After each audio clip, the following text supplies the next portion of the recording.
여러분 안녕하십니까? 정관용입니다. 개성공단 전면 중단은 박근혜 전 대통령의 일방적인 구두 지시로 이루어졌다. 통일부 정책혁신위원회가 오늘 이런 검토 결과를 발표했습니다. 위안부 합의에 관한 어제 발표에 이어서 연일 충격적인 사실이 밝혀지고 있는데요. 잠시 후에 이번에 통일부 정책혁신위원으로 참여한 동국대학교 고유환 교수의 설명 들어보겠고요. 전기용품 및 생활용품 안전관리법, 줄여서 전안법이라고 합니다.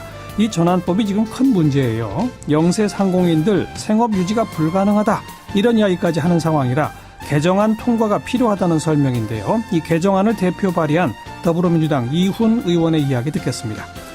7시 5분 시작되는 2부 정치 토크 준비했습니다. 위안부 태스크포스팀 논란, 또 아랍에미리트 의혹 국정조사 논란까지 더불어민주당의 박용진 의원, 자유한국당 백승주 의원과 함께 토론하겠고요. 연말 특집 2017년의 사람들 그 6번째 순서, 그 현대자동차의 결함을 공익 제보한 김광호 전 현대자동차 부장 함께 만나보겠습니다. 잠깐 광고 듣고 출발하죠. 지난 정부의 대북 관련 정책들을 검토해온 통일부의 정책혁신위원회, 오늘 검토 결과를 발표했는데요. 개성공단 전면 중단은 박근혜 전 대통령의 일방적인 구두 지시로 이루어졌다, 이런 내용이 담겨 있습니다. 혁신위 위원으로 활동한 동국대학교 고유환 교수 연결합니다. 교수님 안녕하세요. 네, 안녕하십니까. 그동안에는 그 NSC 국가안전보장회의 상임위원회에서 개성공단 중단을 결정했다라고 설명해 오지 않았었나요? 네. 근데 그게 사실이 아닙니까? 2016년 2월 10일 국가안전보장회의 상임위원회에서 결정한 것으로 그동안 알려져 있었는데요. 예. 그보다 이틀 전인 2월 8일 박근혜 대통령이 이 개성공단에서 철수하라는 지시를 내렸던 것으로 확인이 됐습니다. 그러니까 청와대 외교안보 수석이 통일부 장관에게 개성공단을 철수하라는 그 박근혜 대통령의 구두 지시를 통보한 날이 2월 8일 오전으로 확인이 됐습니다. NSC 상임위원회 있기 이틀 전에? 네네. 예. 오늘 혁신위원회가 그런 것에 대해서 통치 행위라도 법치에서 예외되지 않는다, 이런 말씀을 하면서 초법적이라고 발표했는데 이게 법을 어긴 겁니까? 초법과 탈법은 다른 개념으로 봐야 될 것 같고요. 예. 남북관계 특성상 주요 정책 결정의 상당 부분은 통치 행위에 해당한다고 볼 수 있겠습니다. 예. 우리가 국가보안법상으로 봤을 때 북한은 적대단체로 규정돼 있고, 예. 그래서 그동안 이제 남북 정상회담을 추진하거나 대규모 대북 지원을 할 때 대통령의 통치 행위로 이것이 정당화돼 왔었죠. 예. 그래서 이제 그런 또 문제점을 극복하기 위해서 1990년도에 남북 교류 협력에 관한 법률을 정해가지고 이제 그 북한이 적대 단체이지만 또 교류 협력을 추진할 수 있는 법적 근거는 마련돼 있습니다. 예. 그리고 이제 2015년에 여야 합의로 남북 관계 발전에 관한 법률을 제정한 바가 있습니다. 예. 거기에 보면 이제 그 남북 관계와 관련한 이제 주요 의사를 결정할 때 남북 관계 발전 위원회 심의를 거치도록 돼 있습니다. 네, 이제 그 개성공단을 시작하는 행위, 이런 것들은 이제 통치 행위로 볼 수가 있는데 이후에 이제 공단이 진행되면서 우리의 많은 그 중소기업들이 투자를 하고 또 개성공단 자체가 갖는 성격이 이제 공공재적 성격도 일부 있는 거죠. 그러니까 남북 화해 협력에 기여하고 뭐 공동 번영에 기여하고 또 남북 그 간의 관계가 이제 대외 신인도와도 연관이 있기 때문에 뭐 그런 것을 고려한다면 이제 이런 중요 결정을 할 때 법률에 정해진 이 절차를 거쳐서 심의를 거친 다음에 이제 국가안전보장회의에서 이제 최종 결정을 하면 되는 것이죠. 그래서 아마 이 절차를 통과하지 않고 이행하지 않는다 하더라도 이에 대한 처벌 규정이 없고 이제 아마 통치 행위와 연관이 있는 것 같고요. 그렇다 하더라도 그 적어도 이 결정 과정이 절차적으로 좀 투명하게 이루어져야 하는데 그 국가안전보장회의에서 결정된 것이 아니라 그 이전에 그 대통령이 이제 결정한 것으로. 그래서 그 당시에도 뭐 비선 개입설 같은 것이 나오고 그랬죠. 그랬죠. 네, 그러니까 정상적이려면 남북관계발전위원회의 심의를 거치고 NSC 상임위원회에서 의결하는 이게 정상적인 거다 이거죠? 예, 그렇습니다. 근데 그런 거를 다 생략하고 NSC 상임위원회 이틀 전에 이미 대통령이 지시가 있었다. 그거군요. 네, 그렇습니다. 대통령은 왜 그렇게 독단적인 결정을 했다고 보십니까? 아마 그 당시에 이제 북한이 이 거듭된 경고에도 불구하고 이제 도발을 했었죠. 그리고 특히 2월 7일 날 장거리 미사일 발사가 있었고, 예. 아마 거기에 대한 대응 조치로서 개성공단 그 전면 중단 조치를 결정한 것 같습니다. 2월 7일까지만 하더라도 그 개성공단 그 전면 중단 조치는 결정한 바가 없다고 공식적으로 발표를 한 바가 있었습니다. 예. 조금 아까 언급하셨습니다만 비선 실세 개입설, 최순실 사태 이후에는 최순실이 개입한 거 아니냐 이런 의혹들이 있었는데 그건 뭐 확인된 게 없습니까? 그 절차와 관련해서는 청와대 기록물들이 이제 대통령 기록물로 다 이관된 상황이라 예. 그 확인할 수가 없고요. 예. 다만 이제 그 정황적으로 드러난 내용으로 봤을 때 그 국가안전보장회의 이전에 이미 결정이 돼서 예. 지시가 된 것으로 그렇게만 확인이 됐습니다. 거기에 누가 영향을 미쳤는지 같은 거는 자료가 없다 이 말씀이에요. 네, 그런 것은 이제 확인할 수가 없었습니다. 네. 그런데 일각에서는 그때 이제 미사일 장거리 미사일 도발 등등이 나오니까 국민의 안전을 책임져야 할 대통령이 개성공단의 근로자들의 안전을 염려해서 결정할 수 있는 거 아니냐. 그리고 그 구체적으로 개성공단 철수 방침은 국가안전보장회의에서 구체적으로 논의한 것 아니냐.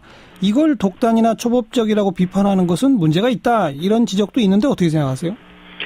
그 부분이 이제 그 통치 행위라는 쪽으로 주장이죠. 이제 그 정당화될 수 있는 이제 그런 논리이죠. 예. 근데 뭐 결과적으로 봤을 때 그 군사 작전 하듯이 또 우리 기업인들의 많은 손실을 가져오는 그런 조치를 그렇게 급박하게 취할 필요가 있었겠는가 하는 그런 이제 일부 그 지적이 있고요. 예. 또 뭐 그 지금 북한이 이렇게 지속적으로 도발하는 과정에서 본다면 어차피 폐쇄해야 할 조치가 아니냐는 사후적 해석도 있을 수 있는데요. 예.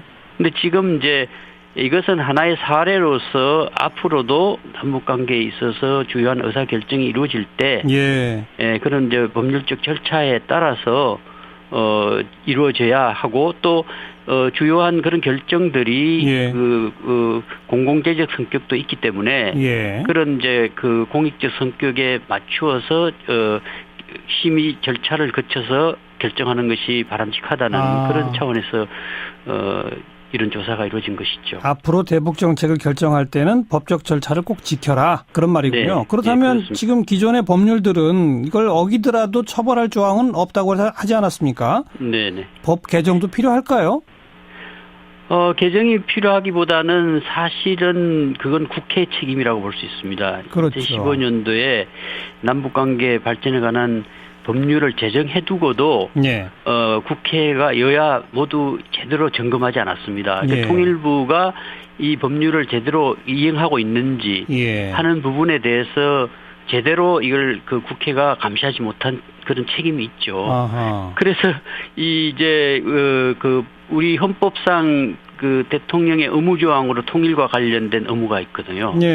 그러니까 이제 대체로 많은 사람들이 이런 법률을 정해놓고도 그 대통령의 통치 행위로 모든 것이 정당화될 수 있다는 그런 생각을 하는 것이죠. 그래서 이런 법률, 좋은 법률을 정해놓고 절차적으로 거쳐야 될 이런 심의 절차를 정해놓고도 제대로 이행하지 못했던 것이죠.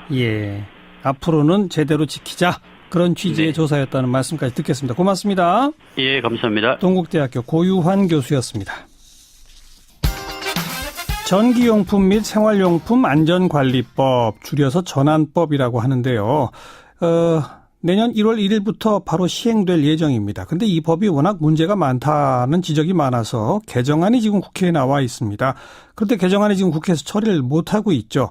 이 개정안을 대표 발의한 더불어민주당 이훈 의원 연결해 봅니다. 안녕하세요. 예, 안녕하세요. 서울 금천구 신 더불어민주당 이훈입니다. 이 법에 어떤 내용이 문제입니까? 법이 본래는 이게 전기용품 안전관리법이라는 것이 있었거든요, 예전에. 예. 그리고 품질경영 및 공산품 안전관리법이라는 게 있었습니다. 이게 예. 품공법이라는 건데, 이 두 법이, 두 법을 합치면서 예. 문제가 사실 발생했어요. 예. 이게 보통 합치면서 생활용품의 특성이나 유통업체들의 영업적 특성을 고려하지 않고, 이것으로 인해가지고 실제 실행하기 불가능한 규제들이 포함이 됐습니다. 어떤 규제요? 이게 이제 안전 기준을 준수해야 되는 상황이 벌어졌는데 안전인지 안전 확인, 공급자 적합성 확인 이런 좀 복잡한 과정이 있는데 예. 일반 티셔츠 하나를 생산할 때도 원단별로, 색깔별로, 모델별로 모두 따로따로 인증을 받게 돼 있습니다. 아하. 이 법에 따르면. 그러면 동대문시장 한번 가보시죠. 이 동대문시장에 나와 있는 모든 이 의류 상품 보면 대부분이 다 품종 소량 생산이고 제품 주기 자체 되게 짧습니다. 그때그때 계속 나와줘야 되고. 근데 그렇죠. 그 하나하나를 다 인증을 받게 만들어 놓은 거예요. 아. 비용도 비용이고 실제 그것을 해낼 수가 없습니다. 예. 실무적으로. 예. 그러면서 이 법이 시행되면 그러한 이제 생활용품, 안전위해도 좀 낮은 생활용품까지 이것을 전기용품 수준까지 이 규제를 하다 보니까 알겠어요. 많은 사람들이 어려워하죠. 사업을 아니, 하기가. 티셔츠에 무슨 안전 검사를 받아야 합니까? 이게 보면 티셔츠 같은 경우도 이제 그 염색이 들어가는 게 있고요. 그 다음에 티셔츠별로 보면 원단에 따라서 예. 이게 보면은 사람들하고 이 피부에 접촉성이 있지 않습니까? 그렇죠. 예, 이제 이런 것들이 다 검사받아야 된다고 얘기하는 거죠. 그런데 그런 특성들을 다 세밀하게 다 확인하지 못하고 사실 법이 합쳐졌습니다. 예. 근데 뭐 원단만 그냥 검사한다든지 이게 아니라 같은 모양의 티셔츠라도 색깔이 다르면 그것도 또 검사 받게 하면 왜냐하면 염색이 달라지니까. 하하, 예. 예. 왜 근데 이런 법을 만들었습니까? 이게 갑자기 그렇게 만들어진 법이 왜 그렇게 되냐. 이게 박근혜 정부 당시인데, 기억하실지 모르겠지만 그 가습기 살균 사건이 벌어졌습니다. 네네네. 그러고 인해가지고 이 제품 안전에 관련한 문제가 이제 사회적 이슈가 되면서, 예. 이걸 정비하는 과정에서 관리 체계가 유사했던 전기용품 관련, 아까 말씀드렸던 전기용품 안전관리법하고, 예. 일반 생활용품까지 포함되어 있던 이 품공법을 합체했어요. 그러면서 전기용품 수준으로 해버렸다? 어려워진 거죠. 그러면서 이 의견 수렴을 다양하게 못했고 업체들 역시도 심각하게 고민이 없었던 것도 사실이고요. 네. 그러면서 안전이 강조된 상황에서 정부 말만 듣고 사실은 그 당시 19대 국회에서도 별 의심 없이 이 법이 통과돼 버린 거죠. 네. 그 당시 이 법 만들 때 담당 부서 장관이 국회에 와서 사과까지 했다면서요? 와서 사과하신 게 아니고요. 그분이 지금 한국 자유한국당 의원이신데 지금 법사위원이세요. 예. 예, 법사위에서 이 법을 이제 저희 상임위에서 통과되고 나서 법사위에 넘어갔는데 법사위에서 이 법을 통과시키면서 본인이 이제 신상 발언하시면서 자기가 당시 지경부 장관이었다 이 법을 총괄하던. 예. 그러면서 사과를 하셨던 걸로 저도 전해 들었습니다. 그 정부도 문제지만 당시 꼼꼼히 안 챙긴 여야 의원도 다 책임이 있는 거군요. 예, 어찌 보면 그 책임은 뭐 자유로울 수는 없죠. 그래서 어떻게 개정하자는 겁니까?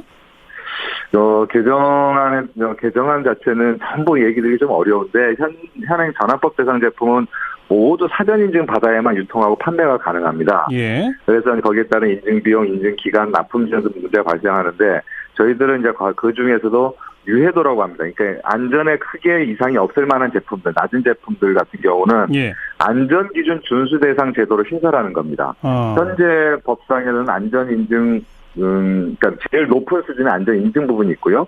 중간 정도 수준의 안전 확인이 있고 마지막에 공급자 적합성 확인이 있는데 이것을 안전 기준 준수 부분을 하나 더 만드는 거죠. 해가지고 대부분의 이제 일상적인 생활용품은 이런 안전 기준만 준수하면은 제품을 제작 판매할 수 있도록 하는 겁니다. 그 외에도 이제 구매 대행이나 병행 수입 같은 경우도 그 업체 특성을 고려해서 특례 조항이나 의무 조항을 부과하면서 이게 이제 가능할 수 있도록 만들어준 거죠.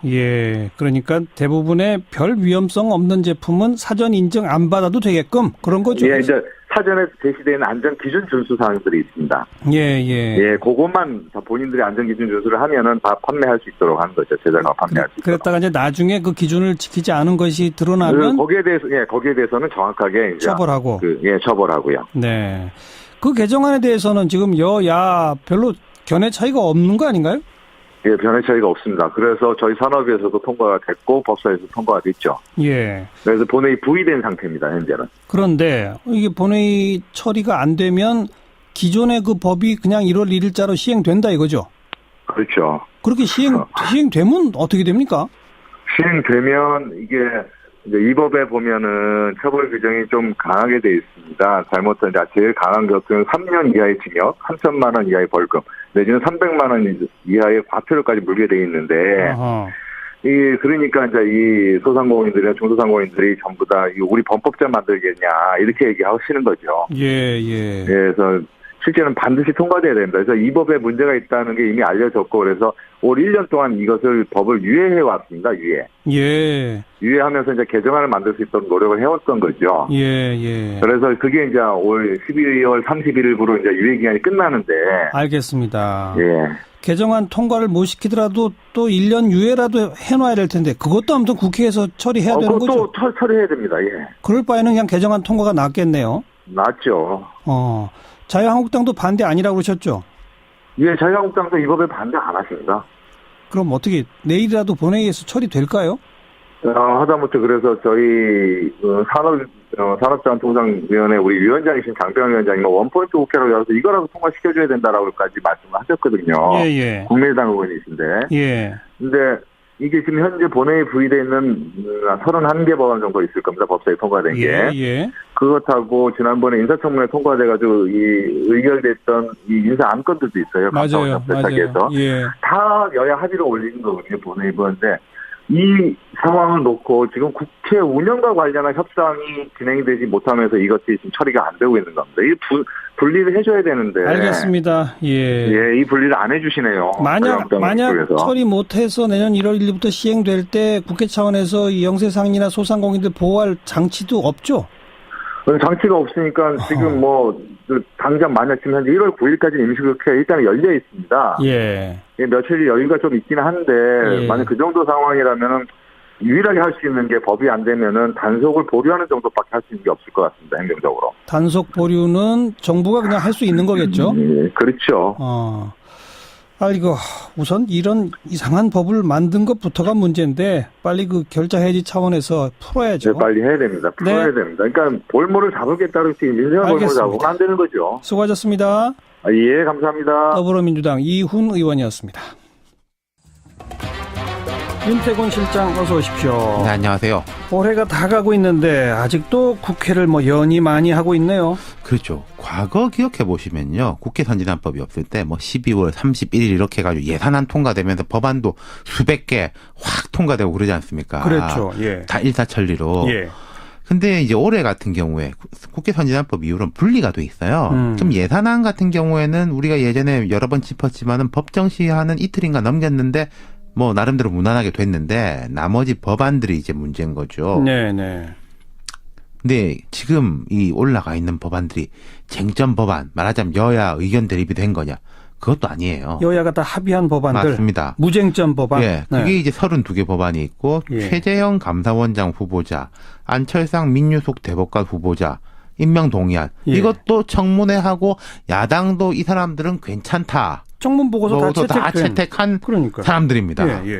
근데 이걸 처리를 못하고 있는 거죠. 그러니까 다 합의된 건데 왜 못하는 거예요? 이게 상당히 이상한 일인데요. 이게 싸우는데 왜 싸우냐 이러는 격인데 개헌 특위하고 연동이 되는 거예요. 개헌 특위가 연말로 활동 시한이 끝나는데 이걸 연장하느냐 마느냐 그거. 그런데 이것도 전부 다 연장에 동의 다 하고 있습니다. 근데 이제 그 문구를 민주당은 2월까지는 개헌안을 마련한다. 개헌특위 연장 안에 이걸 넣자는 거고 자유한국당은 2월까지라는 말 넣지 말고 조속히 마련한다. 이렇게 하자는 거예요. 2월까지와 조속히라는 그 글자 차이. 그렇죠. 그게 그렇게 중요합니까? 자, 그러니까 민주당, 국민의당, 바른정당, 정의당 등은 자유한국당도 원래는 그랬는데 지방선거 때 개헌을 하자는 거예요. 하자고 해도 될지는 모르겠지만 자유한국당은 그렇게 못한다는 거 아닙니까? 홍길표 대표 이후로. 그럼 자유한국당을 빼고 하면요? 물리적으로는 가능하죠. 과거에 그렇게 많이 했지 않습니까? 정세균 의장도 정족수가 되면은 본회의 소집할 수 있다 이러는데 이건 국민의당이 반대예요. 국민의당이 그건 또 왜 반대예요?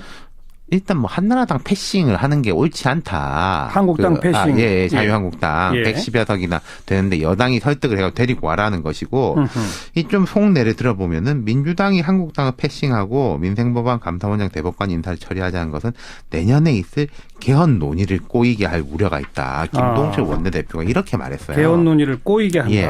이게 무슨 말이냐면은 지금 법안 처리하고 별개로 만약에 자유한국당 전체가 당론으로 반대하면 개헌은 안 됩니다. 안 되죠. 100석이 넘으니까. 과거 탄핵 투표하고 유사한 이거는 형국이거든요. 구조가.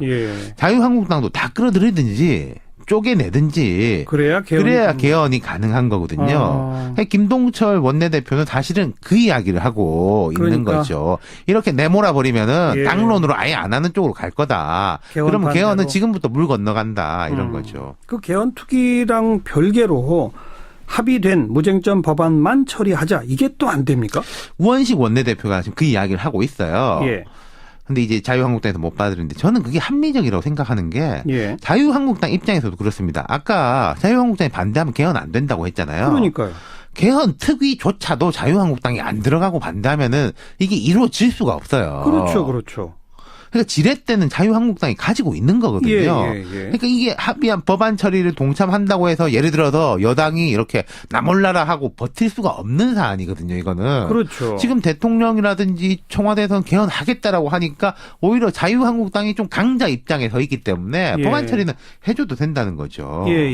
어찌 됐건 여야 원내 지도부가 계속 물밑 접촉을 하고 있는 것 같으니까 사실상 내일 하루지 않습니까? 주말이니까. 본회의 열릴지도 모르겠습니다. 각 당은 어쨌든 의원들한테 외유 나가지 마라. 지방에 멀리 가지 마라. 서울 주변에 다 있더라. 대기시켜 놓고 있는 상황입니다. 저는 열릴 거라고 봐요. 저도 그렇게 기대합니다. 그래서 무쟁점 법안은 통과시킬 거라고 봐요. 그러기를 기대해야죠. 수고하셨습니다. 감사합니다. 윤태권 실장이었습니다. 시사잡기 1부 마치겠습니다. 잠깐 뉴스 들으시고요. 7시 5분에 다시 뵙죠.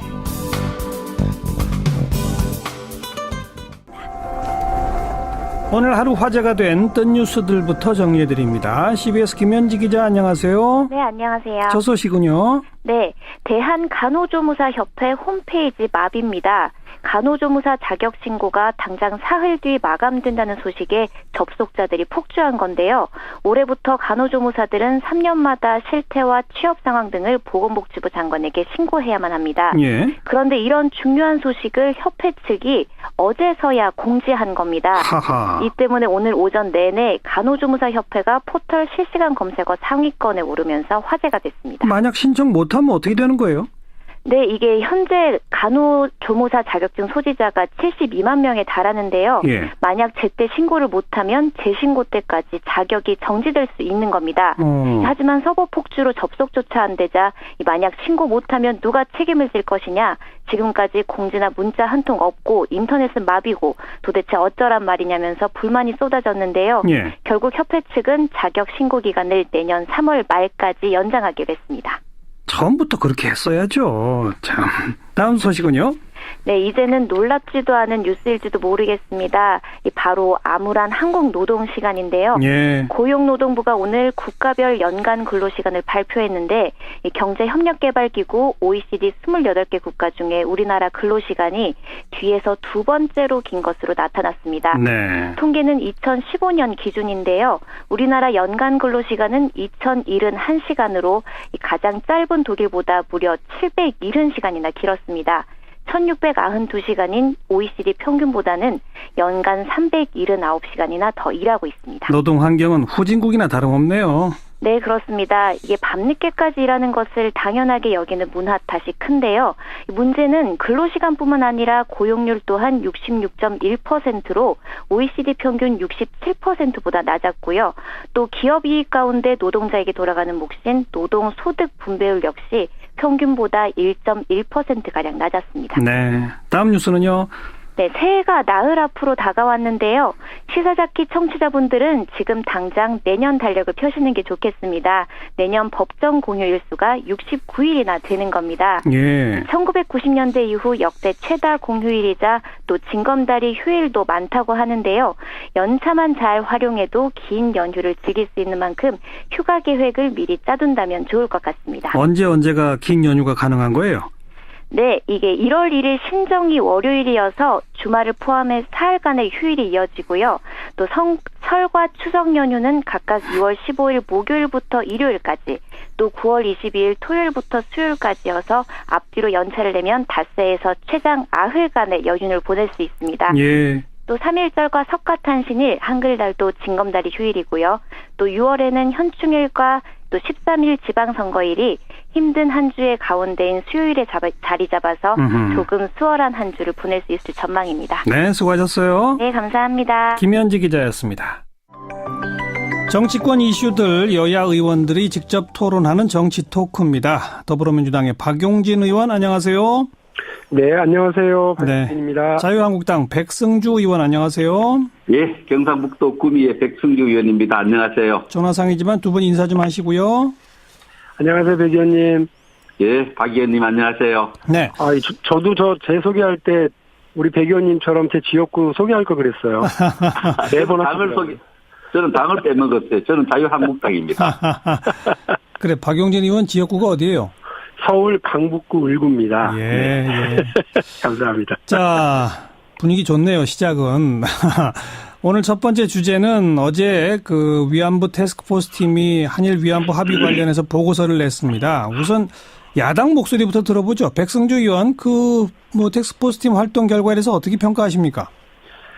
그 태스크포스의 활동 결과가 언론에 보도된 것만으로 그 보고서를 보면은 안 된다는 생각을 제가 합니다. 왜요? 그 양이 31쪽이나 되거든요. 예. 그 오태규 전 한겨레 신문 논설위원장을 팀장으로 해서 9명이 무려 한 5달, 6달 정도 해서 5달 정도 해서 검토한 건데 31쪽이나 되는 보고서인데 그 내용을 쭉 보면은 그 하비스가 잘한 거 못한 것을 이렇게 쭉 적어놨는데 외교부 장관 강경화 외교부 장관과 외교부가 요약한 거 보면 잘못한 것만 발표를 한 거예요. 잘한 내용을 제가 말씀을 드려보면은 그 보고서 내용이 일부입니다. 제가 청취자를 위해서 3번을 읽었습니다. 꼼꼼하게. 일본 정부의 책임을 보다 명확히 했다. 93년에 고노 담화보다 상당히 진전되었다. 이런 부분들이 있고요.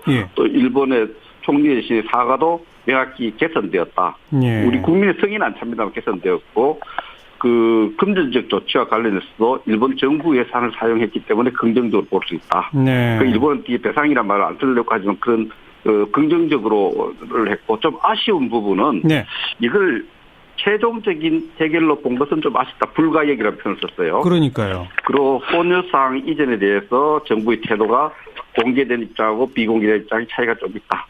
또 국제사회에 나가서 이제 이 문제로 관해서 일본 비판을 자제해야 되겠다. 이런 것은 아쉽다. 그리고 제일 아쉽게 이야기한 것은 우리 정부가 말한 것은 외교부가 주도하지 않고 그 청와대와 소통이 좀 부족했다 이랬는데 우리 외교부 장관 앞에 잘한 건 싹 빼놓고 그 소통 부족 이것을 많이 해서 무슨 박근혜 정부가 큰 잘못한 것처럼 이렇게 얘기하는 부분은 균형감 있게 그 보고서를 국민에게 알리지 않았다 이렇게 봅니다. 그래서 이걸 보면은 또 잘한 부분도 있고 우리가 좀 더 개선해야 될 부분도 있고 이렇게 있을 때 외교부 장관은 이것을 균형 있게 그대로 국민에게 알릴 필요가 있는데 그게 좀 아쉽습니다. 네. 박용진 의원 지금 백승주 의원의 이런 의견에 대해서 어떻게 보세요?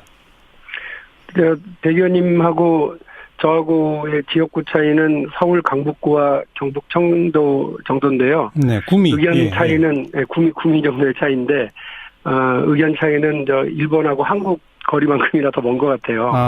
지금 말씀하신 것처럼 책임을 명확하게 했다. 총리 사과가 좀 더 진전이 있었다라고 하는 부분은 그 사실만 보더라도 조금 그렇게 후하게 평가하실 문제는 아닌 것 같아요. 왜냐하면 위안부 합의 직후에 그 일본의 외상이 박근혜 대통령에게 아베 신조 총리의 사과 뜻을 대신 전한 게 전부예요. 이런 거를 좀 더 좋아진 것으로 평가하고 그거를 흡족하게 생각하시는 것 자체가 저랑 거리가 멀고 또 하나는 이제 금전적인 문제에 있어서 일본 정부의 예산이었다라고 하는 것을 또 강조를 하시는데 정작 피해자인 당사자 아무런 소통도 없이 우리 국민들에게 어떠한 이해도 구하지 않고 했었다는 것 자체가 저는 잘했다고 하시는 것의 가장 큰 문제점들을 다시 짚어주는 부분이라고 보고요.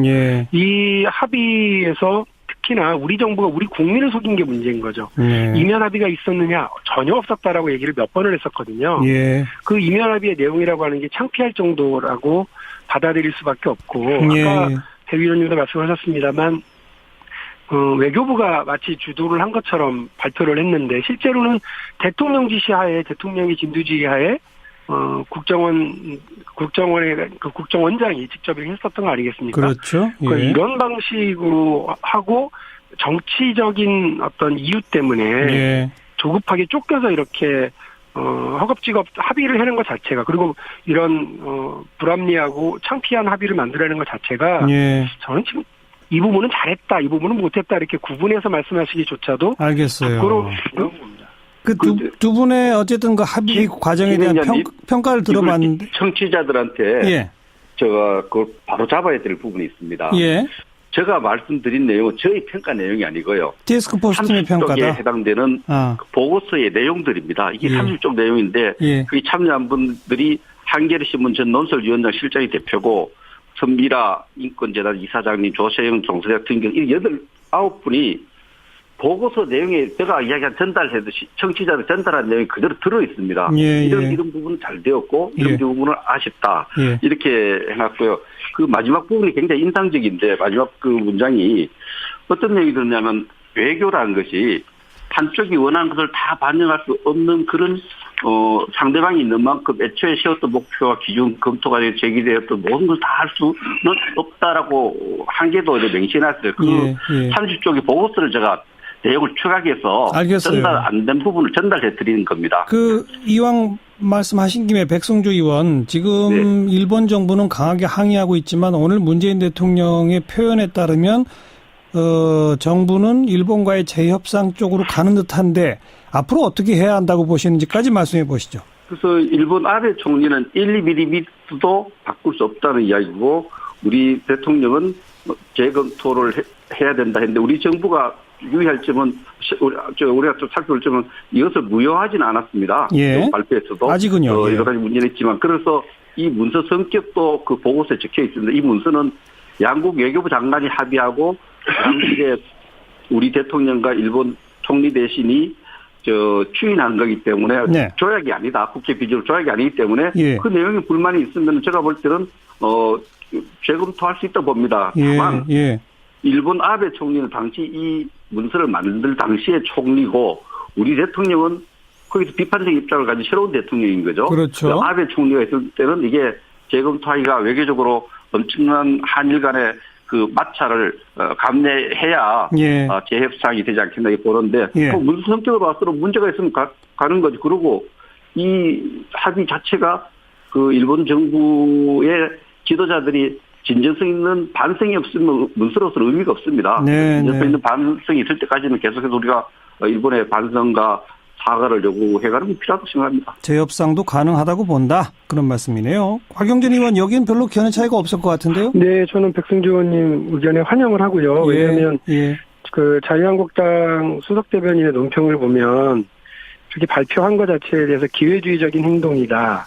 안보 위기를 초래할 수 있다. 악수다. 지혜롭지 못한 선택이다. 이렇게 그냥 비난만 해놓으셨더라고요. 그런데 문제가 있었다고 하는 것을 확인해야 백승주 의원님처럼 그 문제를 개선하기 위한 어떤 방향과 조치도 가능한 거 아니겠습니까? 그래서 저는 우리 정부가 이 부분에 대해서 여러 고민 끝에 그 조사를 하고 발표를 하게 된 것까지를 문제 삼을 필요는 없다고 봐요. 남은 건 그 정부 간에 국가 간에 이런 합의 과정이라는 게 있었던 건데 이 부분에 대해서 어떤 방식으로 재논의를 할 건지 재협상을 할 건지 또 새로운 합의에 도달하게 할 건지에 대한 고민을 정부가 많이 할 거라고 봅니다. 다만 문재인 대통령이 오늘 말씀하신 것처럼 피해자를 중심에 두고 국민과 함께하는 외교를 원칙으로 해서 후속 조치를 세워나가겠다고 하는 방향이 맞다고 보고요. 예. 그 부분에서 여야 나뉘어서 싸울 게 아니라 예. 우리 정부가 일본에게 보다 당당하고 보다 진정한 사과를 받아내서 알겠습니다. 한일 간에 밝은 미래를 만들어 나갈 수 있도록 힘을 좀 모아주는 게 좋겠다고 생각을 합니다. 적어도 두 분 의원의 견해상에서는 뭐 재검토 그리고 재협상 또 일본에 대한 계속된 사과와 배상 요구 가능하다. 여기에는 목소리가 일치하는데 다만 외교 현실상 지난번 합의에 대해서 좀 잘한 건 잘한 대로 뭐 부족한 건 부족한 대로 균형 있게 보자는 의견과 온통 잘못한 게 너무 많다. 이렇게 그 견해 차이는 좀 거기서 드러난 것 같아요. 이 주제는 이 정도 토론하고 또 하나가 조금만 더 말씀하세요. 예, 그러세요. 백성주 의원.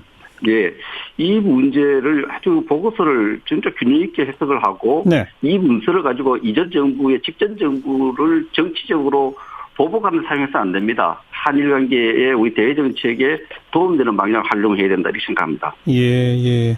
전임 정부 공격이 아니라 한일 관계 미래를 향해서 사용하자 그 말씀이죠? 그렇습니다. 거기 또 박용진 의원 뭐 별 견해 차이 없을 것 같아요. 두 말하면 잔소리입니다. 알겠습니다. 두 번째 주제는 계속 쟁점이 되고 있는 임종석 청와대 비서실장의 그 아랍에미리트 방문 논란인데 지금 자유한국당은 국정조사 하자고 하셨네요. 왜 필요하다고 보십니까, 백승주 의원? 국회의원들 4분의 1 이상 요구가 있으면은 이 특별위원회를 통해서 국정조사를 할 수 있도록 국회 권한이 돼 있대 국회의 고유 권한이고요. 예. 첫째는 이 방문 목적과 관련해서 계속 공식 입장이 바뀌고 있습니다. 예. 굉장히 바뀌고 있어서 국민적 의혹이 증폭되고 있고 우리 대중동 외교 특히 아랍과의 관계에서 상당히 위기가 초래했다는 의혹이 많고 이런 부분에 대해서 국민 눈높이에 맞게 또 국회의 고유 권한을 행사해서 그 진실을 있는 대로 밝히는 거, 잘한 거는 잘한 대로, 못한 거대로 밝히는 것이 필요하다 이렇게 봅니다. 국민 의혹이 있으니 의혹 해소 차원에서 하자 이 말씀이네요. 그렇습니다. 자, 박용진 의원 어떻게 보십니까? 저는 이제 국정조사를 요구했다기보다는 이제 정쟁할 그 장을 하나 만들었으면 하는 야당의 바람이 담겨져 있다고 생각을 해요. 지금 뭐 계속 그 뭐 내용이 왜 갔다 왔는지 해명 내용이 바뀐다고들 주장을 하시는데 실제로는 자유한국당의 공격 내용이 계속 바뀌어요. 물어보는 질문자가 달라지니까 대답하는 방향 자체가 달라지는 것일 수밖에 없는데요. 그런 부분에 대해서 자유한국당이 도대체 무슨 근거로 누구의 제보에 의해서 어떤 내용을 문제 삼고자 하는 건지가 좀 분명해야 됩니다. 지금 하시려고 하는 그 국정조사는 이것저것 다 하는 국정조사를 바라시는 것 같더라고요. 그런 방식으로 가면 결론을 내지는 못하고 정쟁만 하다 끝나요. 국민들이 뭘 좋아하시겠습니까? 이 정부가 어떤 것이 분명히 문제가 있었다. 카더라 얘기 말고요. 카더라 얘기가 아니라 분명한 이런 근거와 자료를 가지고서 얘기를 하는 것이 국회의 권위를 떨어뜨리지 않고 국민의 기대에 부합하는 거라고 저는 봅니다. 백승주 의원, 의혹에 분명한 근거는 없지 않느냐 이런 주장은 어떻게 보세요? 의혹은 이미 많이 제기되어 있죠. 이제 그 이전 정부의 정치 보복 차원에서 위기가 초래됐느냐 이런 의혹부터 또 이것이 우리의 대원전 정책하고도 연결되어 있느냐 또 절친교육 들어갔던 군사 협력에 대한 약속을 하려는 이행을 하는 문제와 관련되어 있느냐 이런 문제가 되어 있고 특히 그 직접 참가한 수행 인원들의 어떤 직접 증언을 들으면 바로 알 수 있는 문제거든요. 이런 측면에서 국정조사를 하면 우리 정부가 잘했다면 우리 국민들이 얼마나 박수치겠어요. 국정조사 결과를 보고 또 못했다는 걸 고쳐야 되는 거고 또 국회라는 게 원래 정쟁이 있는 거 아닙니까? 특히 지금 여당이 우리 보고 정쟁하는데 국회에 정쟁이 있는 게 국회죠. 그래서 정쟁을 두려워해서 국정조사를 안 한다. 그건 국회의 기능을 모르고 하는 이야기죠. 박용진 의원 말씀하세요. 대한민국 국회 관련 운영법에 어디 정쟁이 되어 있어야 해도 된다고 생각합니다. 그러니까 그건 옳지 않고요. 시비를 가려야죠. 시비를 가리려면 어떤 것이 옳고 그른지에 대한 기본적인 기준은 제시해 주셔야 된다고 봅니다. 그러니까 대통령 특사를 보내면 안 되는 건가요? 혹은 그 비서실장이 청와대 비서실장이 해외 특사로 나가서는 안 된다는 건가요? 아니면 지금 말씀하신 이것저것의 의혹들이죠.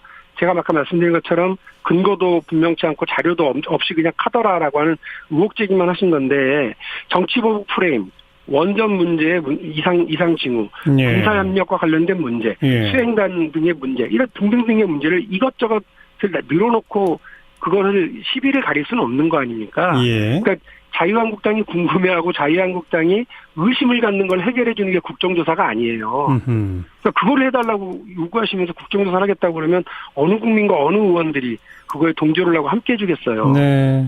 이게 자유한국당만 민해하거나 의혹을 제기하는 것이 아닙니다. 많은 언론에서 이미 제기하고 있고 국민들도 의혹을 국민을 대신해서 국회가 하자는 거지 자유한국당만의 관심사항이나 자유한국당만의 의혹을 제기하는 것이 아니지 않습니까? 그래서 국정감사 및 조사에 관한 법률에 따르면 국정의 특정 사안에 대해서 알겠어요. 할 수 있도록 예. 보장되어 있습니다. 그 국정조사 요구서를 이제 곧 내실 계획인 건가요, 자유한국당은? 저는 그 원내 대책단에 안 들어가 있어서 그와 관련해서는 뭐 자세히 제가 구체적으로 알지는 못합니다. 그러나 국정조사 요구서를 제출한다면은 이런 내용들이 들어갈 것으로 판단됩니다. 네, 만약 정말 한 가지만 분명히 예. 말씀드리면 하여간 이것저것 국정조사는 안 된다.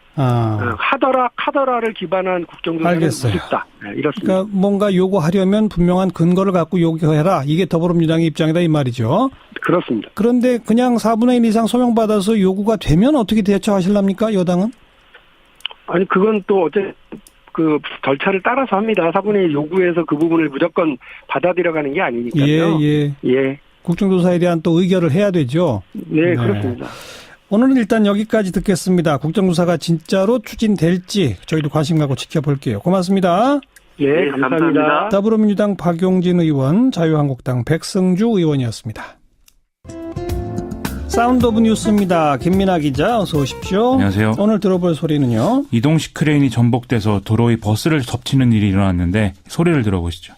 꽝 하는 소리가 나더라고요. 그래서 얼른 뛰어나 봤더니 저 크레인이 절반 정도가 부서져갖고 차에 이렇게 돼 있는데 목격자 정황에 의하면은 중상자는 서 있었던 분들로 지금 현재 추정이 되고 있습니다. 현재까지 사망 1명에 중상 1명, 경상 14명입니다. 경찰과 소방당국은 추가 피해를 확인하고 있는데요. 아직 정확한 원인에 대해서는 밝혀지지 않았습니다. 전국에 지금 떠있는 타워 크레인만 한 5,500여 대가 된다는 건데 이대로 이렇게 뒀다가는 또 어떤 사고가 어떻게 발생할지 모르겠습니다. 그렇죠. 오늘 사건 내용 좀 다시 정리해 주세요. 오늘 오전 9시 40분께 서울 강서구 등촌동 건물 철거 현장에서 이 대형 크레인 구조물이 넘어져서 시내버스를 덮쳐서 승객 1명이 숨지고 총 15명이 다친 사건입니다. 네. 이 중 1명은 중상을 입어서 치료 중이고 나머지 14명은 다행히도 비교적 경상에 그쳤다고 하고요. 이 사고 현장에서는 화장품 회사 건물 철거 작업이 이루어지고 있었는데 이 크레인이 70톤이 전격하 중인데 5톤 굴착기를 들어 올려서 건물 5층 옥상으로 옮기는 과정에서 무게를 이기지 못해서 넘어진 것으로 경찰은 보고 있습니다. 그래요. 이 굴착기도 도로 중앙에 떨어졌는데 다행히 이것으로 인한 피해는 없었다고 합니다. 이거는 타워 크레인하고는 다른 거죠? 이게 이제 타워 크레인이라고 하면 보통 대형 고정식 크레인 이런 형태가 이제 대부분인데요. 예. 이번 사고는 이것보다는 좀 규모가 작은 어떤 차량 형태로 된 크레인인데 네. 뭐 카고 크레인이라고 하고도 여러 이름으로 좀 불리는 그런 형태입니다. 유압식 동력인 것 같고요. 사고 현장 사진을 보면은 트럭이 크레인을 받치는 형태로 돼 있고 이 트럭 양쪽에 이 아웃트리거라고 부르는 일종의 지지대를 설치해서 무게를 감당하도록 되어 있는 그런 구조입니다. 70톤짜리 크레인인데 5톤 굴착기를 들어 올리다가 무게를 못 이겼다. 이건 좀 잘 납득이 안 되는데 아직 사고 원인에 대해서는 조사 중이죠? 경찰은 이동식 크레인 기사 그리고 공사 현장 관리자, 버스 기사, 목격자 등을 상대로 사고 경위를 조사하는 중이고요. 또 국가수가 현장 감식을 진행하고 있다고 합니다. 이 조사 결과 안전관리 의무를 다하지 못했거나 연식이 오래된 노후 크레인을 공사에 투입하는 등의 어떤 과실 혐의점이 나오면 관련자에게는 업무상 과실치사 혐의를 적용 입건할 가능성이 크다고 하고요. 소방당국은 이동식 크레인에 달린 이 안전장치인 이 지지대를 집안이 탄탄하지 않은 건축물 철거 폐기물 위에 설치한 게 사고 원인이 아니겠느냐 이런 가능성을 좀 염두에 두고 있는 상황입니다. 아하. 집안이 내려앉으면서 균형이 무너져서 크레인이 한쪽으로 기울어지면서 사고가 난 게 아니냐 뭐 이런 얘기인 거죠. 집안 문제일 수 있다. 네. 그럴 가능성도 있다는 것입니다. 아이고 안타깝습니다. 다음 뉴스요. 우병우 전 민정수석의 구속 적부심이 신청해서 상당히 화제였는데요. 오늘 새벽 법원이 이를 기각을 했습니다. 기각. 네, 그렇습니다. 애초 영장 실질 심사 때 검찰 주장을 우병우 전 수석이 쭉 파악을 했기 때문에 이 법 지식을 활용해서 석방되는 거 아니냐 이런 우려를 가졌었는데요. 뭐 실제로 구속적부심 소명 절차가 보통은 30분에서 1시간가량 걸리는데 이건 이제 4시간이나 진행이 됐다고 합니다. 하지만 뭐 우병우 전 수석이 아무리 날고기여도 이 석방은 쉽지 않았던 그런 모양입니다. 검찰 수사가 좀 힘을 받겠네요. 검찰은 내일 우병우 전 수석 소환 조사 일정을 조율하는 중이라고 하고요. 추명호 전 국정원 국익정보국장과의 대질 신문 가능성까지 제기가 되는데 추명호 전 국장이 다른 사람과의 대질 조사에서는 진술 거부권을 행사했기 때문에 이게 실효성이 있겠느냐 이걸 지금 검토하는 상황이라고 합니다. 예. 추명호 전 국장은 아시다시피 우병우 전 수석에게 어떤 불법 사찰 내용 등을 보고한 그런 혐의를 받고 있죠. 조윤선 전 장관 구속영장은 기각됐죠. 그렇습니다. 조윤선 전 장관은 박근혜 정부 시기 국정원으로부터 특수활동비를 상납받은 혐의 등으로 5개월여 만에 재수감될 위기에 놓였었는데요. 구속을 피했습니다. 오늘 새벽 법원은 금품의 뇌물성 등의 범죄 혐의에 대해서 다툼의 여지가 있고 도망 및 증거인멸에 염려가 있다고 보기 어렵다라면서 이 기각 사유를 밝혔는데요. 검찰은 이 조윤선 전 장관이 청와대 정무수석이던 지난 2014년 6월부터 2015년 5월까지 이병기 전 원장 시절 국정원으로부터 매달 500만 원씩 약 5천만 원을 받은 것으로 그렇게 파악을 하고 있었습니다. 예. 이 돈은 국정원장 특활비가 아니라 추명호 전 국장 소속인 국정원 제8국의 특활비였다고 하고요. 또 조윤선 전 수석은 전경련에게 이른바 화이트리스트 보수단체들에게 총 35억여 원을 지원하도록 강요한 혐의도 또 받고 있습니다. 검찰은 영장을 재청구할지 불구속 기소할지 지금 고심 중인데 박근혜 전 대통령이 조사에 계속 불성실하게 반응하고 있는데 이게 또 특활비 문제 아니겠습니까? 그렇죠. 그래서 이 수사가 결국 쉽지 않다 이런 반응들도 나오고 있는 상황이라고 합니다. 다음 뉴스요. 자유한국당이 야심차게 서울시장 후보로 영입을 추진했던 홍정욱 전 의원이 결국 지방선거 불출마를 선언했습니다. 나오지 않겠다. 그렇습니다. 홍정욱 전 의원은 오늘 페이스북 글을 통해서 공직은 가장 영예로운 봉사이지만 역량과 지혜가 모자란다 이렇게 밝혔는데요. 네. 이로써 부산시장, 경남지사에 이어서 서울시장까지 주요 외부 인사 영입이 실패로 돌아가는 분위기여서 자유한국당의 지방선거 전략 상당한 차질을 빚게 됐습니다. 본인 의사 확인도 없이 그냥 이름만 거론했던 것 같네요. 그런 상황의 가능성이 크죠. 지금 경기도지사 후보도 무슨 이름이 거론됐었잖아요. 그렇습니다. 이 언론에 나오는 이름이 최준경 전 지식경제부 장관인데요.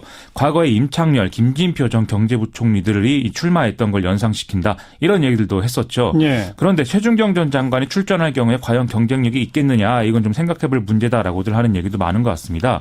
이 최준경 전 장관은 현직에 있을 때 별명이 최틀러이기도 했는데 외환시장에 개입할 것을 강하게 밀어붙이는 그런 성향이었기 때문인데요. 예. 이게 이명박 정권 시절에는 강만수 전 장관하고 함께 고환율 정책을 주도한 인사다. 이렇게 기록이 돼 있어서 뭔가 이게 개혁적이다. 이런 느낌은 아니라는 것이죠. 예. 자꾸 이명박 정권을 떠올리게 해서 좋을 것은 없고 차라리 남경필 지사 복당을 추진하는 게 낫지 않겠느냐. 이런 얘기도 내부에서는 나온다. 이런 이 보도가 나오고 있습니다. 네. 이명박 전 대통령 측은 MBC를 언론중재위원회에 제소했다고요? 이명박 전 대통령 측이 문제 삼고 있는 MBC의 보도는 지난 11일에 이례적 중동 특사 파견 MB 비리 관련 이란 제목의 기사가 나왔다는 거하고 네. 26일에 MB 다스 미국 법인 왔었다. 퇴임 후 방문이라는 제목의 보도가 나왔다는 것입니다. 네. 아랍에미리트 원전 관련 비리가 없는데 있는 것처럼 보도했고 26일자 기사의 경우에는 익명의 제보자로부터 전화받은 내용만 가지고 이명박 전 대통령과 다스의 어떤 출입문을 합성해서 그 영상을 일방적으로 보도했다 뭐 이런 얘기인데요. 예. 보도 내용에 이제 2014년 9월 달에 다스 현지 법인을 이명박 전 대통령이 방문했다. 이렇게 나온 것도 사실이 아니다. 이런 주장입니다. 안 갔다. 그렇죠. 예. 이게 언론중재위 제소라는 것은 또 나름 강수인데 그만큼 좀 위기감이 큰 거 아니냐 이런 의미로도 해석이 가능한 부분인데요. 오늘 밤 MBC가 블랙리스트 촛불을 만나다라는 프로그램도 방송을 한다고 하니까 그래요. 여러모로 지금 이것과 관련해서는 자유한국당이 머리가 아픈 그런 상황인 것 같습니다. 네. 다음 뉴스는요? 오늘 정부가 가상통화 특별대책을 발표하고 이후에 시중은행 관계자들하고 가상화폐 관련 금융권 점검회의를 열어서 정부 대책과 후속 조치들을 전달했는데요. 핵심은 가상통화 거래 실명제입니다. 현재까지는 가상통화 거래소에 등록된 가상계좌에서 명의가 다른 계좌로도 거래가 가능을 했었는데 앞으로는 본인이 확인된 동일 계좌만의 거래만 허용하겠다라는 내용이죠. 예. 이렇게 되면 청소년과 비거주자의 가상통화 거래가 불가능해지고 자금 세탁 및 불법 의심 거래에 대한 점검도 가능해진다. 이런 얘기인데요. 또 중요한 대목이 이를 통해서 가상통화의 거래에 과세를 하기 위한 기초자료를 또 정부가 확보할 수 있다. 이런 점입니다. 정부는 오늘 시중은행의 거래 실명제를 위한 시스템 도입 때까지 가상통화 거래소에 대한 가상계좌 신규 공급을 즉각 중단하도록 지시하기도 했는데요. 예. 이 거래 실명제를 위한 은행들의 시스템은 내년 1월 중에 완료될 전망인데 이 시스템이 완료되더라도 이 가상통화 거래가 좀 활발히 되겠느냐, 복구가 되겠느냐 그것에 대해서는 좀 의견이 엇갈리는 상황이라고 합니다. 네, 그러니까 가명 거래는 안 되고 실명 거래만 가능하게 한다. 이게 핵심 아닙니까? 그렇습니다. 이걸로 뭐 효력이 있을까요? 이 당장이 가상화폐 시장에 대해서는 여러모로 경험한 바가 없기 때문에 지금 가격 변동이 어떻게 되느냐 이걸 보고 예측해 보는 수밖에 없겠죠. 예. 규제가 이제 실질적이다라고 판단을 하면은 가상화폐 가격이 좀 급락하는 수준에 이를 것이고 만약에 그렇지 않다라고 하면은 급락했다가 복구되는 이런 수준으로 갈 것인데 이 정부 대책이 나온 지 1시간도 지나지 않아서 급락했다가 반등하는 이런 현상이 일어났거든요. 다시 올랐어요? 그렇습니다. 결국 정부 대책이 좀 실효적이지 않은 거 아니냐 이런 얘기가 나올 수밖에 없는 상황입니다. 예. 이것과 관련해서는 일각에서 정부의 대책이 뭐 가상화폐의 어떤 거래를 막는다 이런 것보다는 장기적으로 안전한 투자를 유도하는 이런 내용에 초점이 맞춰져 있기 때문에 그러네요. 당장 투자 심리에 어떤 악영향을 주지는 않을 것이다 이런 분석도 내놓고 있는 상황인데요. 이 가상화폐 거래가 결국 제도권 밖에서 이루어진다. 이 점도 정부 규제의 영향력을 좀 축소하는 결과로 이어지는 거 아니냐 예. 이런 분석도 있습니다. 예. 투자자들끼리는 국내 가상화폐 거래소가 결국 여러 어려움으로 폐쇄되는 그런데 그런 상황이 이르더라도 해외 거래소를 이용하면 되지 않겠느냐 이런 얘기들도 자기들끼리는 하는 상황이라고 합니다. 그러니까 이런 건 특히 규제 자체도 어려운 거군요. 그런 상황인 것이죠. 네. 다음 뉴스는요. 사법시험 준비생 모 씨 등이 사법시험 폐지를 규정한 변호사시험법 부칙 조항이 위헌이다라고 낸 헌법소원 사건에서 헌법재판소가 5대4 의견으로 합헌을 결정했습니다. 5대4면은 아슬아슬하긴 했네요. 그렇습니다. 예. 이 다수인 5명의 재판관은 사시 폐지가 사시 준비생들의 직업 선택의 자유와 공무 담임권, 평등권 등을 침해하지 않는다 이렇게 봤는데요. 소수 의견인 4인의 재판관은 사시 폐지가 경제력 없는 계층의 법조인 진출을 막고 또 계층 간의 반목을 심화할 수 있다. 이렇게 봐서 이제 그 위헌이다. 이렇게 본 것입니다. 예. 헌법재판소의 이번 결정은 작년 9월에 동일 사건의 합헌 결정을 유지한 것으로 되는데요. 지금은 뭐 이 합헌 결정의 사유까지 밝히지는 않았는데 당시 9월 달의 경우에는 로스쿨 도입의 어떤 정책적 정당성이 인정되는 상황에서 청구인들이 로스쿨에 입학을 해서 법조인이 되는 데에는 아무런 제한이 없기 때문에 이것을 위헌으로 볼 수는 없다. 이런 점들이 이제 고려된 것으로 그렇게 밝혀졌었습니다. 그래도 여전히 반발하는 사람들 있겠죠. 사법시험 존치를 위한 고시생 모임은 오늘 기자회견을 열고 로스쿨의 엄청난 문제를 그나마 보완할 수 있는 방법이 사시 존치였는데 이번 판결 참 이해할 수 없다 이런 주장을 내놨는데요. 또 사시 부활을 위한 법안들이 국회에 계류되어 있는 만큼 국회 입법을 통해서 문제를 해결해야 된다. 여기 조력하겠다 이런 입장도 밝혔습니다. 법을 바꾸면 다시 사시가 부활할 수 있는 거죠. 그러니까. 그렇습니다. 예. 하지만 또 일각에서는 현재 로스쿨 제도 분명히 정비할 필요성이 있고 지금 여러모로 부작용이 있는 것이 사실이다. 하지만 사시 부활이 반드시 필요 조건이 될 수는 없다. 이렇게 얘기가 나오고도 있거든요. 그래서 좀 양자 간의 주장을 합리적인 방식으로 문제 해결을 좀 이룰 수 있는 방식으로 서로 간에 좀 합의해야 되는 지점을 찾아야 되지 않겠는가 이런 지적도 지금 나오고 있는 그런 상황입니다. 네. 이 위헌이라고 본 4인의 재판관이 경제력 없는 계층의 법조인 진출을 막는다는 걸 원인으로 삼았다고 그랬죠? 그렇습니다. 그럼 로스쿨의 저소득층 특례 입학을 좀 대폭 늘리는 이런 방안도 분명히 있을 것 같은데요. 그런 대안도 필요할 것 같습니다. 수고하셨습니다. 고맙습니다. 김민아 기자였습니다. 기사자키 연말 특집 2017년의 사람들 그 6번째 시간인데요. 현대자동차 결함을 공익 제보했던 김광호 전 현대자동차 부장을 초대했습니다. 현대차 12개 차종의 32건의 결함 의심 사례 국토부에 공익 제보해서 이 가운데 8건의 리콜 조치가 취해졌죠. 이 공로를 인정받아서 올 연말에 참여연대가 수여하는 올해의 의인상 또 한국투명성기구가 선정하는 투명사회상을 수상하셨습니다. 오늘 직접 스튜디오에 초대했습니다. 어서 오십시오. 예, 반갑습니다. 네, 현대차에 몇 년 다니셨어요? 제가 대리할 때가 26년 근무했습니다. 예. 어떤 분야에서 근무하셨던 거예요? 예, 처음 입사는 연구소로 입사했고요. 10년 정도 근무하다가 생산 공장의 엔진 품질 관리 부문에서 한 8년 정도 근무했습니다. 엔진 품질 관리 부분? 예. 네. 그리고 품질 보증 부문, 품질 본부에서 한 7년 정도 그렇게 근무했고요. 마지막에는 구매본부 1년. 그래서 좀 엔진 관련해서는 그러네요. 전 부문을 거의 전 부문을 다 섭렵했다라고 말씀드릴 수 있습니다. 그럼 뭔가 문제가 있다는 걸 처음 알게 되신 게 언제입니까? 예, 제가 26년 동안 여러 군데 좀 전에 말씀드렸다시피 다니면서 품질 보정 그런 일을 했었는데요. 2015년 2월경에 제가 품질 전략팀으로 회사 요청에 의해서 옮기게 됐습니다. 그 품질 전략팀이 하는 역할이 관청의 그 자동차 제작 결함, 뭐 흔히 말하는 리콜 같은 것을 신고하는 그런 역할을 하는 팀이었습니다. 뭐 거기에 근무하면서 자연스럽게 제가 파워트레인 담당하면서 관청에 신고도 하고 답변도 하고 하는 그런 과정에서 뭐 제작 결함을 좀 법규대로 자동차 관리법대로 신고를 안 하고 좀 무상수리라든지 보증기간 연장이라든지 뭐 그런 식으로 변칙적으로 처리하는 것을 제가 실제로 그런 일을 이제 담당하면서 이거는 아닌 것 같다. 네네. 제가 회사에 일을 하러 온 것이지 일 자체가 불법인 것은 제가 정말 이건 아닌 것 같다. 이건 리콜을 해야 할 사안인데 리콜 관공서에다가 그걸 담당하시는 그 업무를 하려고 하면 그거 그러지 말아라 이렇게 했군요. 뭐 그런 거죠. 뭐 제가 직접 신고하는 경우는 없고요. 신고하는 사람은 또 담당이 따로 있는데 뭐 저는 이제 파워트레인 쪽에 문제를 조사해서 리콜 여부를 보고를 드리는 그런 입장인데 몇 개는 리콜을 해야 되는데 보고를 해도 묵살당하고 뭐 그런 좀 내부적으로 사실은 그 전부터 그런 분위기가 좀 깔려 있었습니다. 그런데 그 부서에 딱 가서 보니까 눈으로 확인하신 거네요. 그런 거죠. 저도 그 안에서 내부에서 많이 싸우셨겠네요.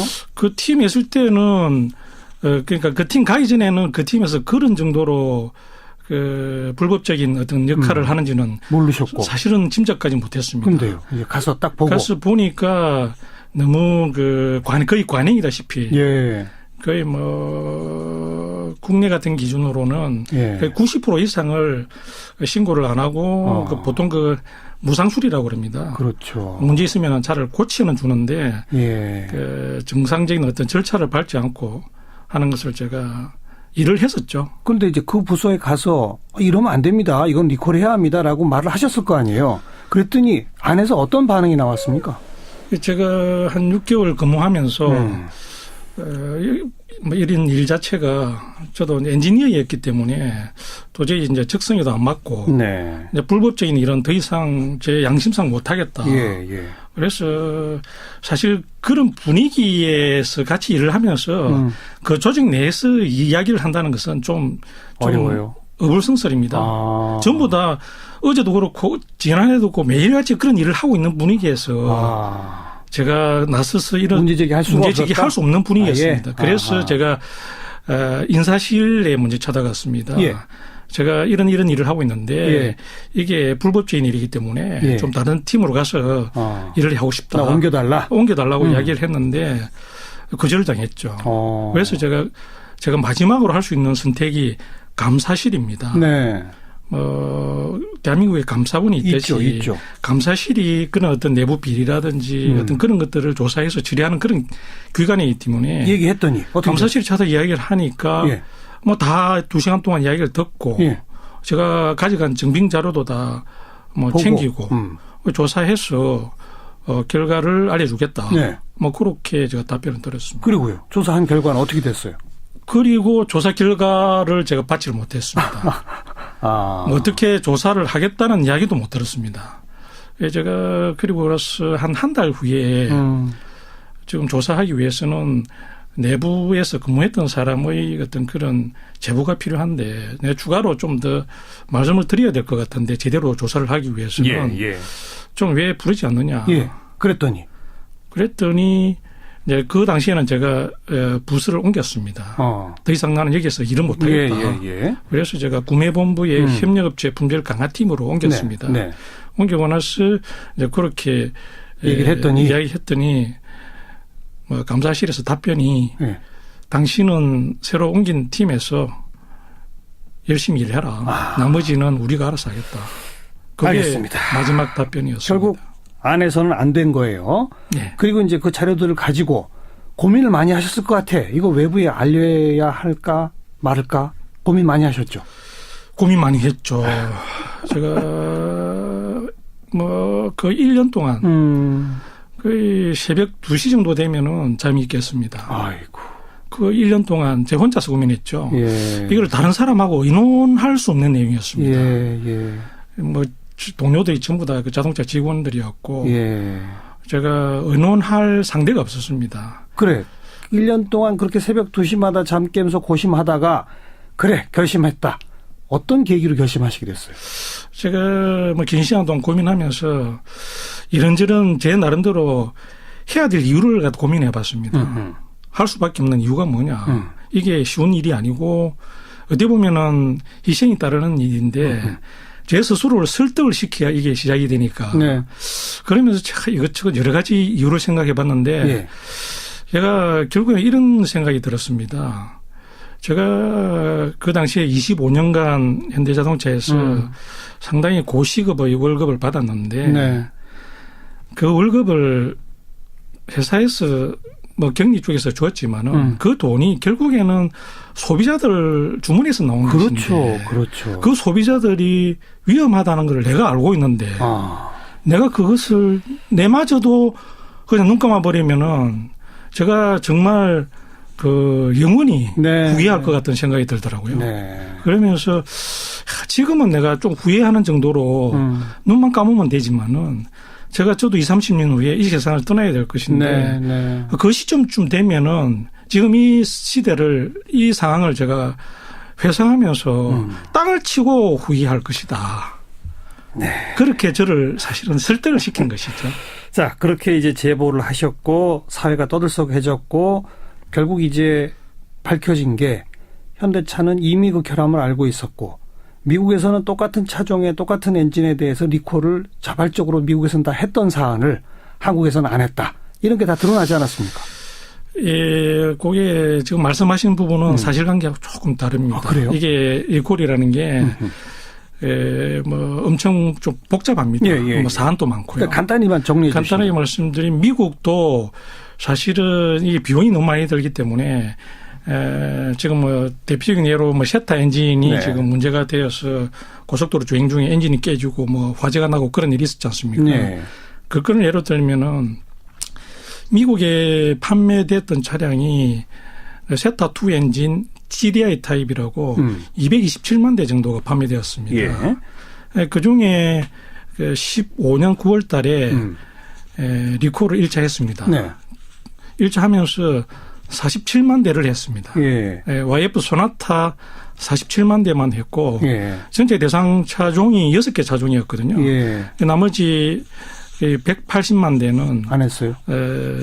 뭐 좀 비용 절감 측면에서 그다음에 클레임이 거의 비슷했는데 그 신고 제보 건수가 조금 적었습니다. 네. 뭐 그런 어떤 사정을 감안해서 회사에서 일단 47만 대만 1차로 신고했죠. 그래서 제가 그러니까 미국에서도 전량 리콜한 건 아니다. 47만 대만 했고요. 부분적으로 했다. 예. 근데 그러면서 현대차 측은 다 문제가 있다는 걸 알고 있었을 거 아닙니까? 그 당시에 그런데 한국에서는 아무 조치도 안 한 거죠, 그러니까 리콜을. 국내도 똑같은 문제 있었죠. 네. 똑같은 차종이었고 똑같은 엔진이었기 때문에. 그때 회사에서 발표한 내용은 그렇습니다. 미국 공장에서 생산한 엔진만 문제된다. 그런데 그렇게 이유를 둘러댔었죠. 덮어버리려고. 예, 뭐 그렇게 이야기를 했었는데 뭐 결국에는 저도 제보를 작년 8월 9일 날 미국에 했었고요. 미국에다 해줬죠. 예. 그리고 10월 1일 날 국토부에 또 국건 포함해서 32건을 제보를 했었죠. 그런데 그러니까 아주 그렇게 미온적인 제대로 되지도 않은 리콜도 7건밖에 아닌데 그럼 나머지 32건 가운데 나머지 것들은 아직도 조사 중입니까? 어떻게 되면? 2건이 조사 중이고요. 2건. 그다음에 9건은 무상수리 권고라고 해서 뭐 제작사에 이게 좀 문제는 있는 것 같은데 안전 문제는 아닌 것 같다. 그래서 무상 수리를 해주는 게 좋겠다라고 그렇게 결정을 내렸고요. 또 나머지는? 나머지 2건은 지금 조사 중에 있습니다. 그리고 9건은 뭐 지속적인 모니터링 뭐 그런 타이틀로 해서 앞으로 계속 발생 추이를 지켜보겠다. 아직 안 끝났군요. 그러니까. 네, 그렇습니다. 네. 그리고 현대차에서 해고당하셨잖아요. 예. 1차 해고를 제가 16년 11월 2일자에 공익신고하고 나서 1개월 후에 바로 해고됐습니다. 그때 해고 사유가 뭐였죠? 보안규정 위반이었죠. 네. 그런데 국민권익위원회에서 이 사람은 복직시켜야 한다라는 결정이 내려졌죠.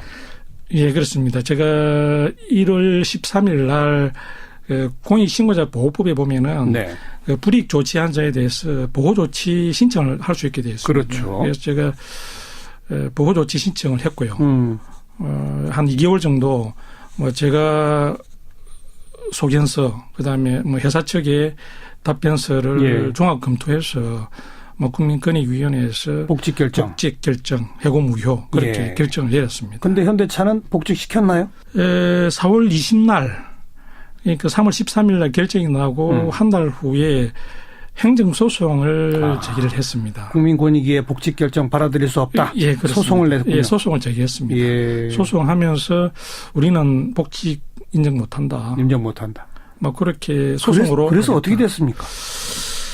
그래서 제가 그 속사정은 지근했고 그 이후에 5월 16일자로 사실 명예퇴직을 했는데요. 네.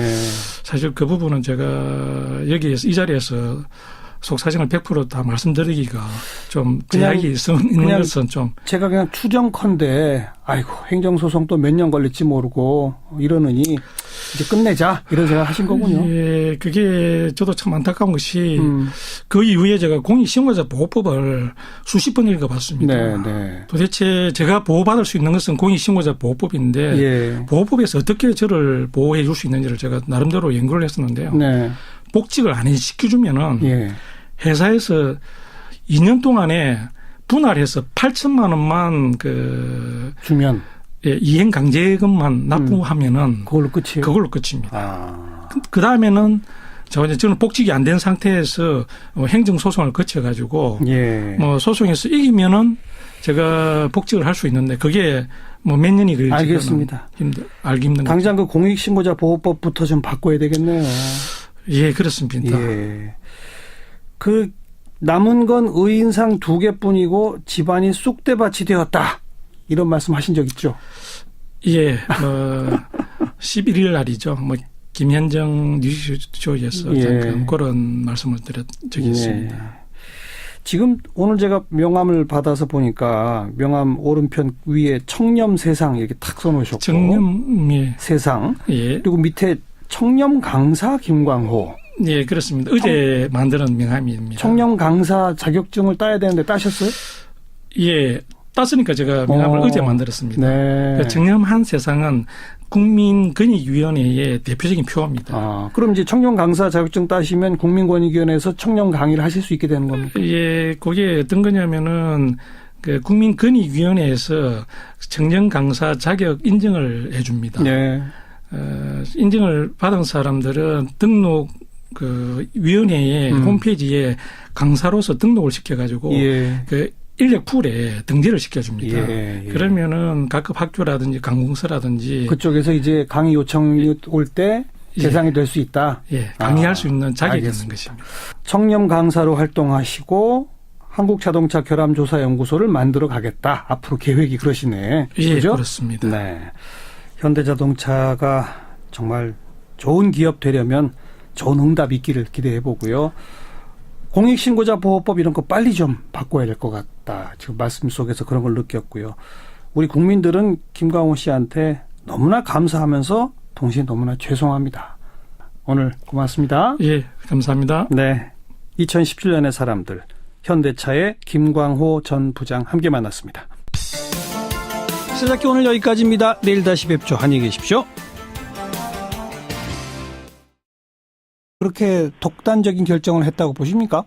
아마 그 당시에 이제 북한이 거듭된 경고에도 불구하고 이제 도발을 했었죠. 그리고 특히 2월 7일 날 장거리 미사일 발사가 있었고, 아마 거기에 대한 대응 조치로서 개성공단 전면 중단 조치를 결정한 것 같습니다. 2월 7일까지만 하더라도 개성공단 전면 중단 조치는 결정한 바가 없다고 공식적으로 발표를 한 바가 있었습니다. 조금 아까 언급하셨습니다만 비선실세 개입설, 최순실 사태 이후에는 최순실이 개입한 거 아니냐 이런 의혹들이 있었는데 그건 확인된 게 없습니까? 그 절차와 관련해서는 청와대 기록물들이 이제 대통령 기록물로 다 이관된 상황이라 확인할 수가 없고요. 예. 다만 이제 정황적으로 드러난 내용으로 봤을 때, 국가안전보장회의 이전에 이미 결정이 돼서 예. 지시가 된 것으로 그렇게만 확인이 됐습니다. 거기에 누가 영향을 미쳤는지 같은 거는 자료가 없다 이 말씀이에요. 네, 그런 것은 이제 확인할 수가 없었습니다. 네. 그런데 일각에서는 그때 이제 미사일 장거리 미사일 도발 등등이 나오니까 국민의 안전을 책임져야 할 대통령이 개성공단의 근로자들의 안전을 염려해서 결정할 수 있는 거 아니냐.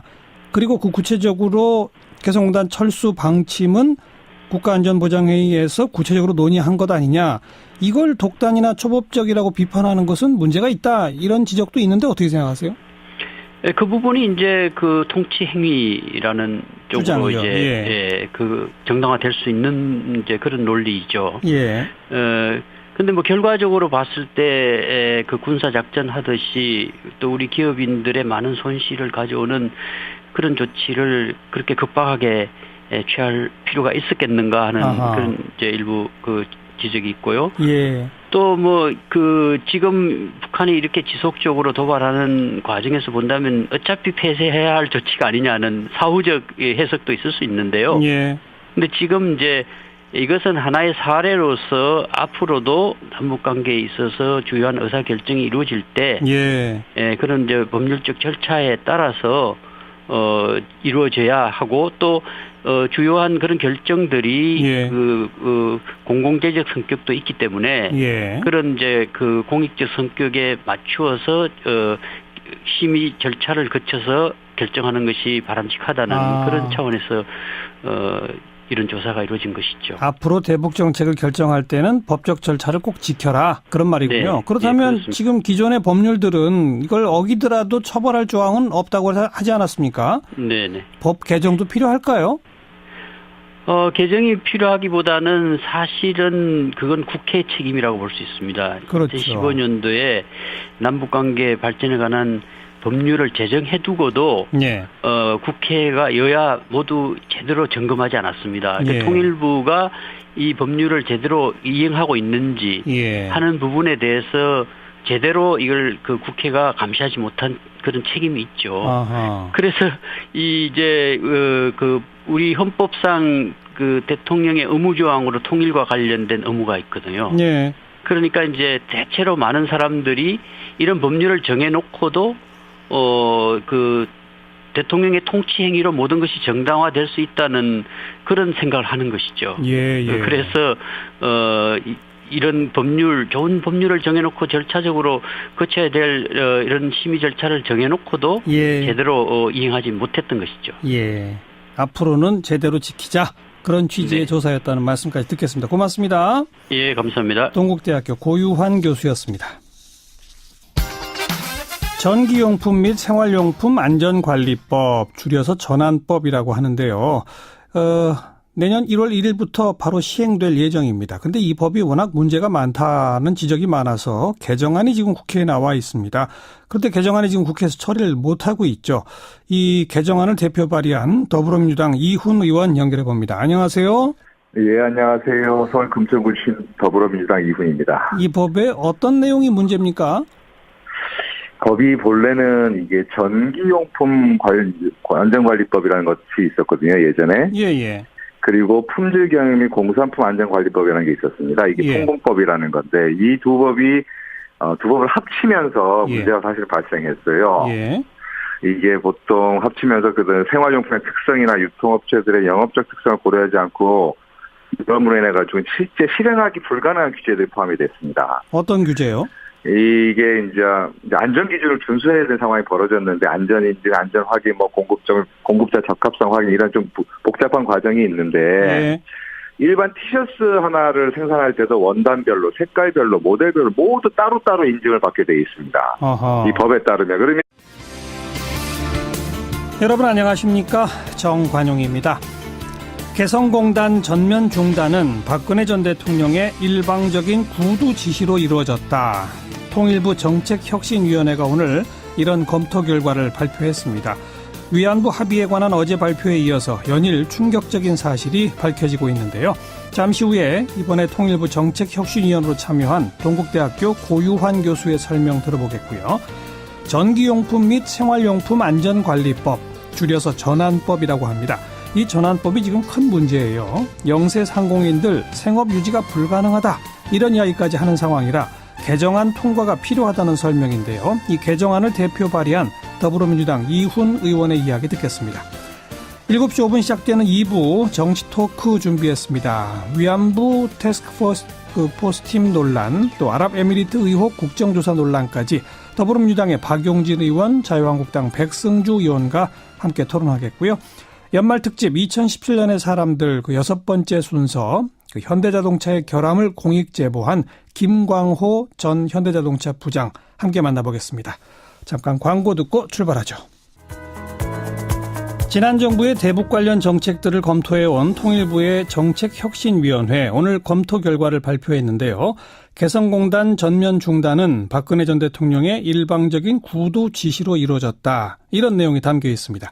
혁신위 위원으로 활동한 동국대학교 고유환 교수 연결합니다. 교수님 안녕하세요. 네, 안녕하십니까. 그동안에는 그 NSC 국가안전보장회의 상임위원회에서 개성공단 중단을 결정했다라고 설명해 오지 않았었나요? 네. 근데 그게 사실이 아닙니까? 2016년 2월 10일 국가안전보장회의 상임위원회에서 결정한 것으로 그동안 알려져 있었는데요. 예. 그보다 이틀 전인 2월 8일 박근혜 대통령이 이 개성공단에서 철수하라는 지시를 내렸던 것으로 확인이 됐습니다. 그러니까 청와대 외교안보 수석이 통일부 장관에게 개성공단을 철수하라는 그 박근혜 대통령의 구두 지시를 통보한 날이 2월 8일 오전으로 확인이 됐습니다. NSC 상임위원회 있기 이틀 전에? 네네. 예. 오늘 혁신위원회가 그런 것에 대해서 통치 행위라도 법치에서 예외되지 않는다, 이런 말씀을 하면서 초법적이라고 발표했는데 이게 법을 어긴 겁니까? 초법과 탈법은 다른 개념으로 봐야 될 것 같고요. 예. 남북관계 특성상 주요 정책 결정의 상당 부분은 통치 행위에 해당한다고 볼 수 있겠습니다. 예. 우리가 국가보안법상으로 봤을 때 북한은 적대단체로 규정돼 있고, 예. 그래서 그동안 이제 남북 정상회담을 추진하거나 대규모 대북 지원을 할 때 대통령의 통치 행위로 이것이 정당화돼 왔었죠. 예. 그래서 이제 그런 또 문제점을 극복하기 위해서 1990년도에 남북 교류 협력에 관한 법률을 정해가지고 이제 그 북한이 적대 단체이지만 또 교류 협력을 추진할 수 있는 법적 근거는 마련돼 있습니다. 예. 그리고 이제 2015년에 여야 합의로 남북 관계 발전에 관한 법률을 제정한 바가 있습니다. 예. 거기에 보면 이제 그 남북 관계와 관련한 이제 주요 의사를 결정할 때 남북 관계 발전 위원회 심의를 거치도록 돼 있습니다. 네, 이제 그 개성공단을 시작하는 행위, 이런 것들은 이제 통치 행위로 볼 수가 있는데 이후에 이제 공단이 진행되면서 우리의 많은 그 중소기업들이 투자를 하고 또 개성공단 자체가 갖는 성격이 이제 공공재적 성격도 일부 있는 거죠. 그러니까 남북 화해 협력에 기여하고 뭐 공동 번영에 기여하고 또 남북 그 간의 관계가 이제 대외 신인도와도 연관이 있기 때문에 뭐 그런 것을 고려한다면 이제 이런 중요 결정을 할 때 법률에 정해진 이 절차를 거쳐서 심의를 거친 다음에 이제 국가안전보장회의에서 이제 최종 결정을 하면 되는 것이죠. 그래서 아마 이 절차를 통과하지 않고 이행하지 않는다 하더라도 이에 대한 처벌 규정이 없고 이제 아마 통치 행위와 연관이 있는 것 같고요. 그렇다 하더라도 그 적어도 이 결정 과정이 절차적으로 좀 투명하게 이루어져야 하는데 그 국가안전보장회의에서 결정된 것이 아니라 그 이전에 그 대통령이 이제 결정한 것으로. 예. 그래서 그 당시에도 뭐 비선 개입설 같은 것이 나오고 그랬죠. 그랬죠. 네. 그러니까 정상적이려면 남북관계발전위원회의 심의를 거치고 NSC 상임위원회에서 의결하는 이게 정상적인 거다 이거죠? 예, 그렇습니다. 근데 그런 거를 다 생략하고 NSC 상임위원회 이틀 전에 이미 대통령이 지시가 있었다. 그거군요. 네, 그렇습니다. 대통령은 왜 그럴까요? 하다못해 그래서 저희 산업자원통상위원회 우리 위원장이신 장병환 위원장님은 원포인트 국회라고 해서 이거라도 통과시켜줘야 된다라고까지 말씀을 하셨거든요. 예. 국민의당 의원이신데. 예. 근데 이게 지금 현재 본회의 부의되어 있는 31개 법안 정도 있을 겁니다. 법사위 통과된 게. 예. 그것하고 지난번에 인사청문회 통과돼가지고 이 의결됐던 이 인사 안건들도 있어요. 맞아요. 예. 다 여야 합의로 올리는 거거든요. 본회의 부인데 이 상황을 놓고 지금 국회 운영과 관련한 협상이 진행이 되지 못하면서 이것이 지금 처리가 안 되고 있는 겁니다. 이 분리를 해줘야 되는데. 알겠습니다. 이 분리를 안 해주시네요. 만약 처리 못해서 내년 1월 1일부터 시행될 때 국회 차원에서 이 영세상인이나 소상공인들 보호할 장치도 없죠? 장치가 없으니까 지금 당장 만약 지금 현재 1월 9일까지 임시국회가 일단 열려 있습니다. 예. 며칠 여유가 좀 있긴 한데 만약 그 정도 상황이라면은 유일하게 할 수 있는 게 법이 안 되면은 단속을 보류하는 정도밖에 할 수 있는 게 없을 것 같습니다. 행정적으로. 단속 보류는 정부가 그냥 할 수 있는 거겠죠? 그렇죠. 이거 우선 이런 이상한 법을 만든 것부터가 문제인데 빨리 그 결자 해지 차원에서 풀어야죠. 네, 빨리 해야 됩니다. 풀어야 됩니다. 그러니까 볼모를 잡을겠다고 민생을 볼모를 잡으면 안 되는 거죠. 수고하셨습니다. 예, 감사합니다. 더불어민주당 이훈 의원이었습니다.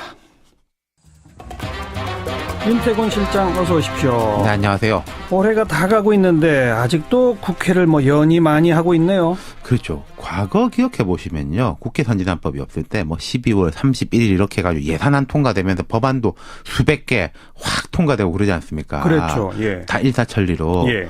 근데 이제 올해 같은 경우에 국회 선진화법 이후로는 분리가 돼 있어요. 좀 예산안 같은 경우에는 우리가 예전에 여러 번 짚었지만은 법정 시한은 이틀인가 넘겼는데 나름대로 무난하게 됐는데 나머지 법안들이 이제 문제인 거죠. 네네. 근데 지금 이 올라가 있는 법안들이 쟁점 법안, 말하자면 여야 의견 대립이 된 거냐? 그것도 아니에요. 여야가 다 합의한 법안들. 맞습니다. 무쟁점 법안. 예. 그게 이제 32개 법안이 있고 최재형 감사원장 후보자, 안철상 민유숙 대법관 후보자, 임명 동의안. 이것도 청문회하고 야당도 이 사람들은 괜찮다. 청문 보고서 다 채택한 사람들입니다. 근데 이걸 처리를 못하고 있는 거죠. 그러니까 다 합의된 건데 왜 못하는 거예요? 이게 상당히 이상한 일인데요. 이게 싸우는데 왜 싸우냐 이러는 격인데 개헌 특위하고 연동이 되는 거예요. 개헌 특위가 연말로 활동 시한이 끝나는데 이걸 연장하느냐 마느냐 그거. 그런데 이것도 전부 다 연장에 동의 다 하고 있습니다. 근데 이제 그 문구를 민주당은 2월까지는 개헌안을 마련한다.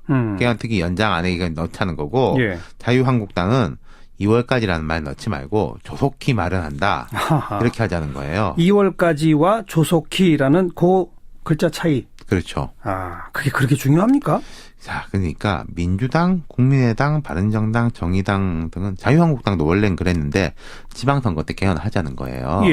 하자고 해도 될지는 모르겠지만 자유한국당은 그렇게 못한다는 거 아닙니까? 홍길표 대표 이후로. 그럼 자유한국당을 빼고 하면요?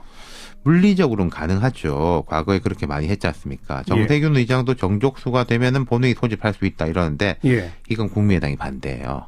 국민의당이 그건 또 왜 반대예요?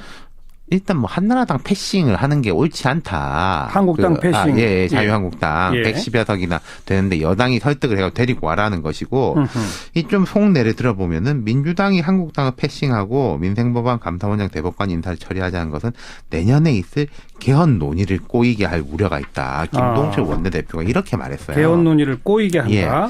이게 무슨 말이냐면은 지금 법안 처리하고 별개로 만약에 자유한국당 전체가 당론으로 반대하면 개헌은 안 됩니다. 안 되죠. 100석이 넘으니까. 과거 탄핵 투표하고 유사한 이거는 형국이거든요. 구조가. 자유한국당도 다 끌어들이든지 쪼개내든지 그래야 개헌이 가능한 거거든요. 김동철 원내대표는 사실은 그 이야기를 하고 있는 거죠. 이렇게 내몰아버리면은 당론으로 아예 안 하는 쪽으로 갈 거다. 그러면 개헌은 지금부터 물 건너간다. 이런 거죠. 그 개헌 투기랑 별개로 합의된 무쟁점 법안만 처리하자. 이게 또 안 됩니까? 우원식 원내대표가 지금 그 이야기를 하고 있어요. 예. 근데 이제 자유한국당에서 못 받아들이는데 저는 그게 합리적이라고 생각하는 게 예. 자유한국당 입장에서도 그렇습니다. 아까 자유한국당이 반대하면 개헌 안 된다고 했잖아요. 그러니까요. 개헌 특위조차도 자유한국당이 안 들어가고 반대하면은 이게 이루어질 수가 없어요. 그렇죠, 그렇죠.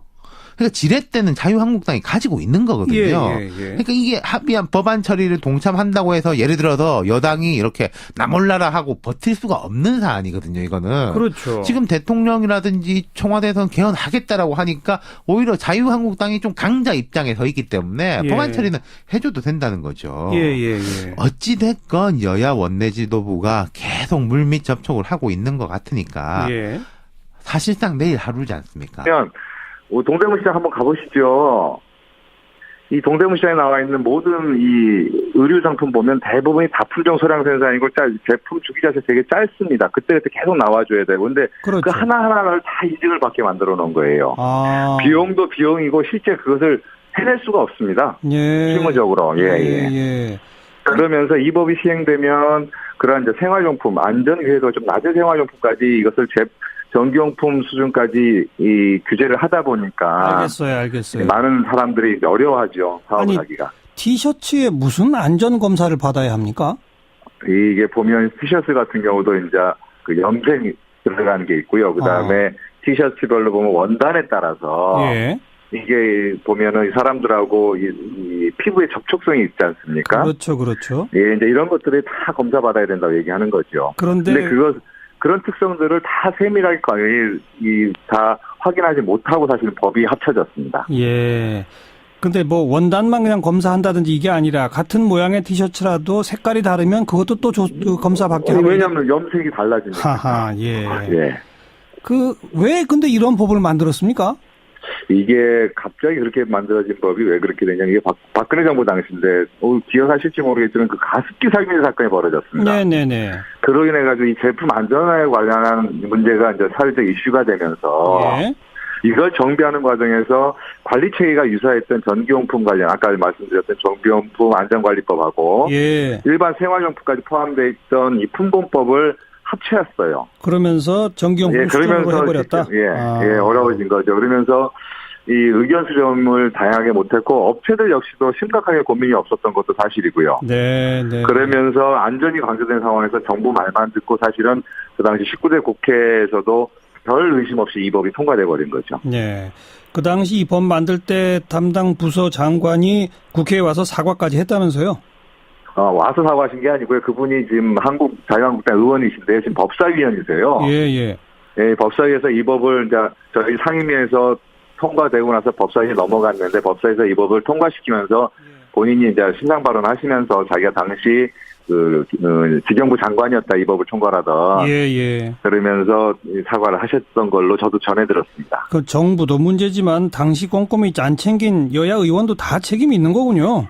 어찌 보면 그 책임은 자유로울 수는 없죠. 그래서 어떻게 개정하자는 겁니까? 개정안 자체는 전부 얘기들이 좀 어려운데 현행 전환법 대상 제품은 모두 사전 인증 받아야만 유통하고 판매가 가능합니다.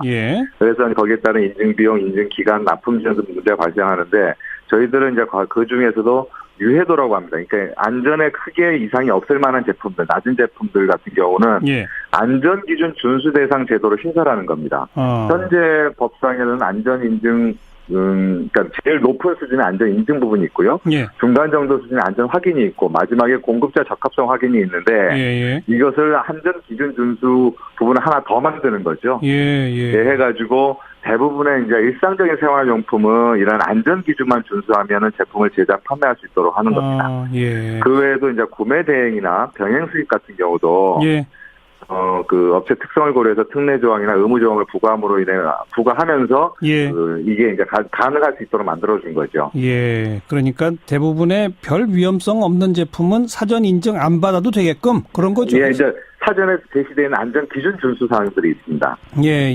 그것만 본인들이 안전 기준 준수를 하면은 다 판매할 수 있도록 하는 거죠. 제작하고 판매할 수 있도록. 그랬다가 이제 나중에 그 기준을 지키지 않은 것이 드러나면 거기에 대해서는 정확하게 이제 처벌하고. 처벌하고요. 네. 그 개정안에 대해서는 지금 여야 별로 견해 차이가 없는 거 아닌가요?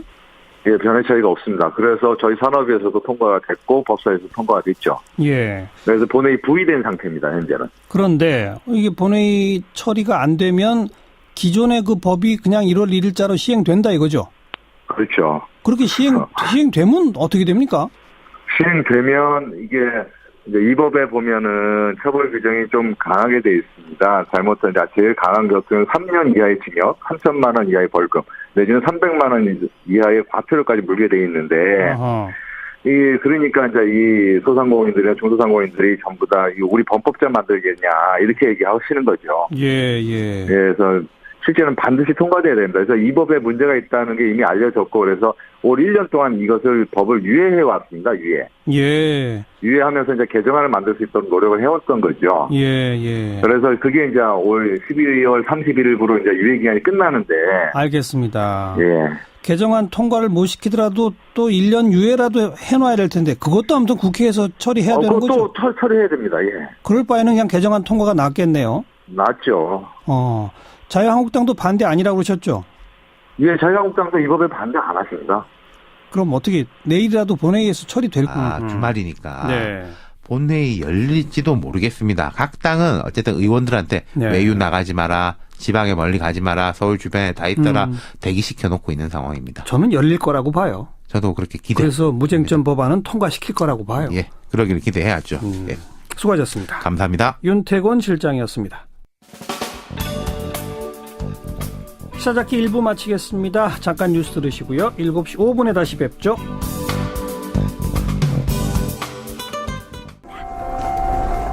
오늘 하루 화제가 된 뜬 뉴스들부터 정리해드립니다. CBS 김현지 기자 안녕하세요. 네, 안녕하세요. 저 소식은요? 네, 대한간호조무사협회 홈페이지 마비입니다. 간호조무사 자격 신고가 당장 사흘 뒤 마감된다는 소식에 접속자들이 폭주한 건데요. 올해부터 간호조무사들은 3년마다 실태와 취업 상황 등을 보건복지부 장관에게 신고해야만 합니다. 그런데 이런 중요한 소식을 협회 측이 어제서야 공지한 겁니다. 이 때문에 오늘 오전 내내 간호조무사협회가 포털 실시간 검색어 상위권에 오르면서 화제가 됐습니다. 만약 신청 못하면 어떻게 되는 거예요? 네, 이게 현재 간호조무사 자격증 소지자가 72만 명에 달하는데요. 만약 제때 신고를 못하면 재신고 때까지 자격이 정지될 수 있는 겁니다.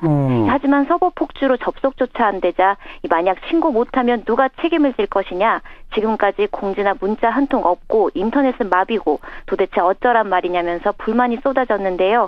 결국 협회 측은 자격 신고 기간을 내년 3월 말까지 연장하기로 했습니다. 처음부터 그렇게 했어야죠. 참. 다음 소식은요? 네, 이제는 놀랍지도 않은 뉴스일지도 모르겠습니다. 바로 암울한 한국 노동 시간인데요.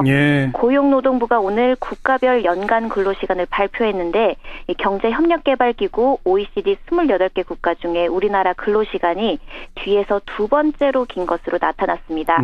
통계는 2015년 기준인데요. 우리나라 연간 근로시간은 2071시간으로 가장 짧은 독일보다 무려 770시간이나 길었습니다. 1692시간인 OECD 평균보다는 연간 379시간이나 더 일하고 있습니다. 노동 환경은 후진국이나 다름없네요. 네, 그렇습니다. 이게 밤늦게까지 일하는 것을 당연하게 여기는 문화 탓이 큰데요. 문제는 근로시간뿐만 아니라 고용률 또한 66.1%로 OECD 평균 67%보다 낮았고요. 또 기업 이익 가운데 노동자에게 돌아가는 몫인 노동소득 분배율 역시 평균보다 1.1%가량 낮았습니다. 네, 다음 뉴스는요? 네, 새해가 나흘 앞으로 다가왔는데요. 시사잡기 청취자분들은 지금 당장 내년 달력을 펴시는 게 좋겠습니다. 내년 법정 공휴일 수가 69일이나 되는 겁니다. 1990년대 이후 역대 최다 공휴일이자 또 징검다리 휴일도 많다고 하는데요. 연차만 잘 활용해도 긴 연휴를 즐길 수 있는 만큼 휴가 계획을 미리 짜둔다면 좋을 것 같습니다. 언제가 긴 연휴가 가능한 거예요? 네, 이게 1월 1일 신정이 월요일이어서 주말을 포함해 사흘간의 휴일이 이어지고요. 또 설과 추석 연휴는 각각 2월 15일 목요일부터 일요일까지, 또 9월 22일 토요일부터 수요일까지여서 앞뒤로 연차를 내면 닷새에서 최장 9일간의 연휴를 보낼 수 있습니다. 또 3.1절과 석가탄신일, 한글날도 징검다리 휴일이고요. 또 6월에는 현충일과 또 13일 지방선거일이 힘든 한 주의 가운데인 수요일에 자리 잡아서 조금 수월한 한 주를 보낼 수 있을 전망입니다. 네, 수고하셨어요. 네, 감사합니다. 김현지 기자였습니다. 정치권 이슈들 여야 의원들이 직접 토론하는 정치 토크입니다. 더불어민주당의 박용진 의원 안녕하세요. 네, 안녕하세요. 박용진입니다. 네. 자유한국당 백승주 의원 안녕하세요. 예, 경상북도 구미의 백승주 의원입니다. 안녕하세요. 전화상이지만 두 분 인사 좀 하시고요. 안녕하세요, 백 의원님. 예, 박 의원님 안녕하세요. 네. 저도 제 소개할 때 우리 백 의원님처럼 제 지역구 소개할 거 그랬어요. 매번 저는 당을 빼먹었어요. 저는 자유한국당입니다. 그래, 박용진 의원 지역구가 어디예요? 서울 강북구 을구입니다. 예. 감사합니다. 자, 분위기 좋네요, 시작은. 오늘 첫 번째 주제는 어제 그 위안부 태스크포스 팀이 한일 위안부 합의 관련해서 보고서를 냈습니다. 우선 야당 목소리부터 들어보죠. 백승주 의원, 태스크포스 팀 활동 결과에 대해서 어떻게 평가하십니까? 태스크포스의 활동 결과가 언론에 보도된 것만으로 그 보고서를 보면은 안 된다는 생각을 제가 합니다. 왜요? 양이 31쪽이나 되거든요. 예. 오태규 전 한겨레 신문 논설위원장을 팀장으로 해서 9명이 무려 5달, 6달 정도 해서 5달 정도 해서 검토한 건데, 31쪽이나 되는 보고서인데, 그 내용을 쭉 보면은, 하비스가 잘한 거, 못한 것을 이렇게 쭉 적어놨는데, 외교부 장관, 강경화 외교부 장관과 외교부가 요약한 거 보면 잘못한 것만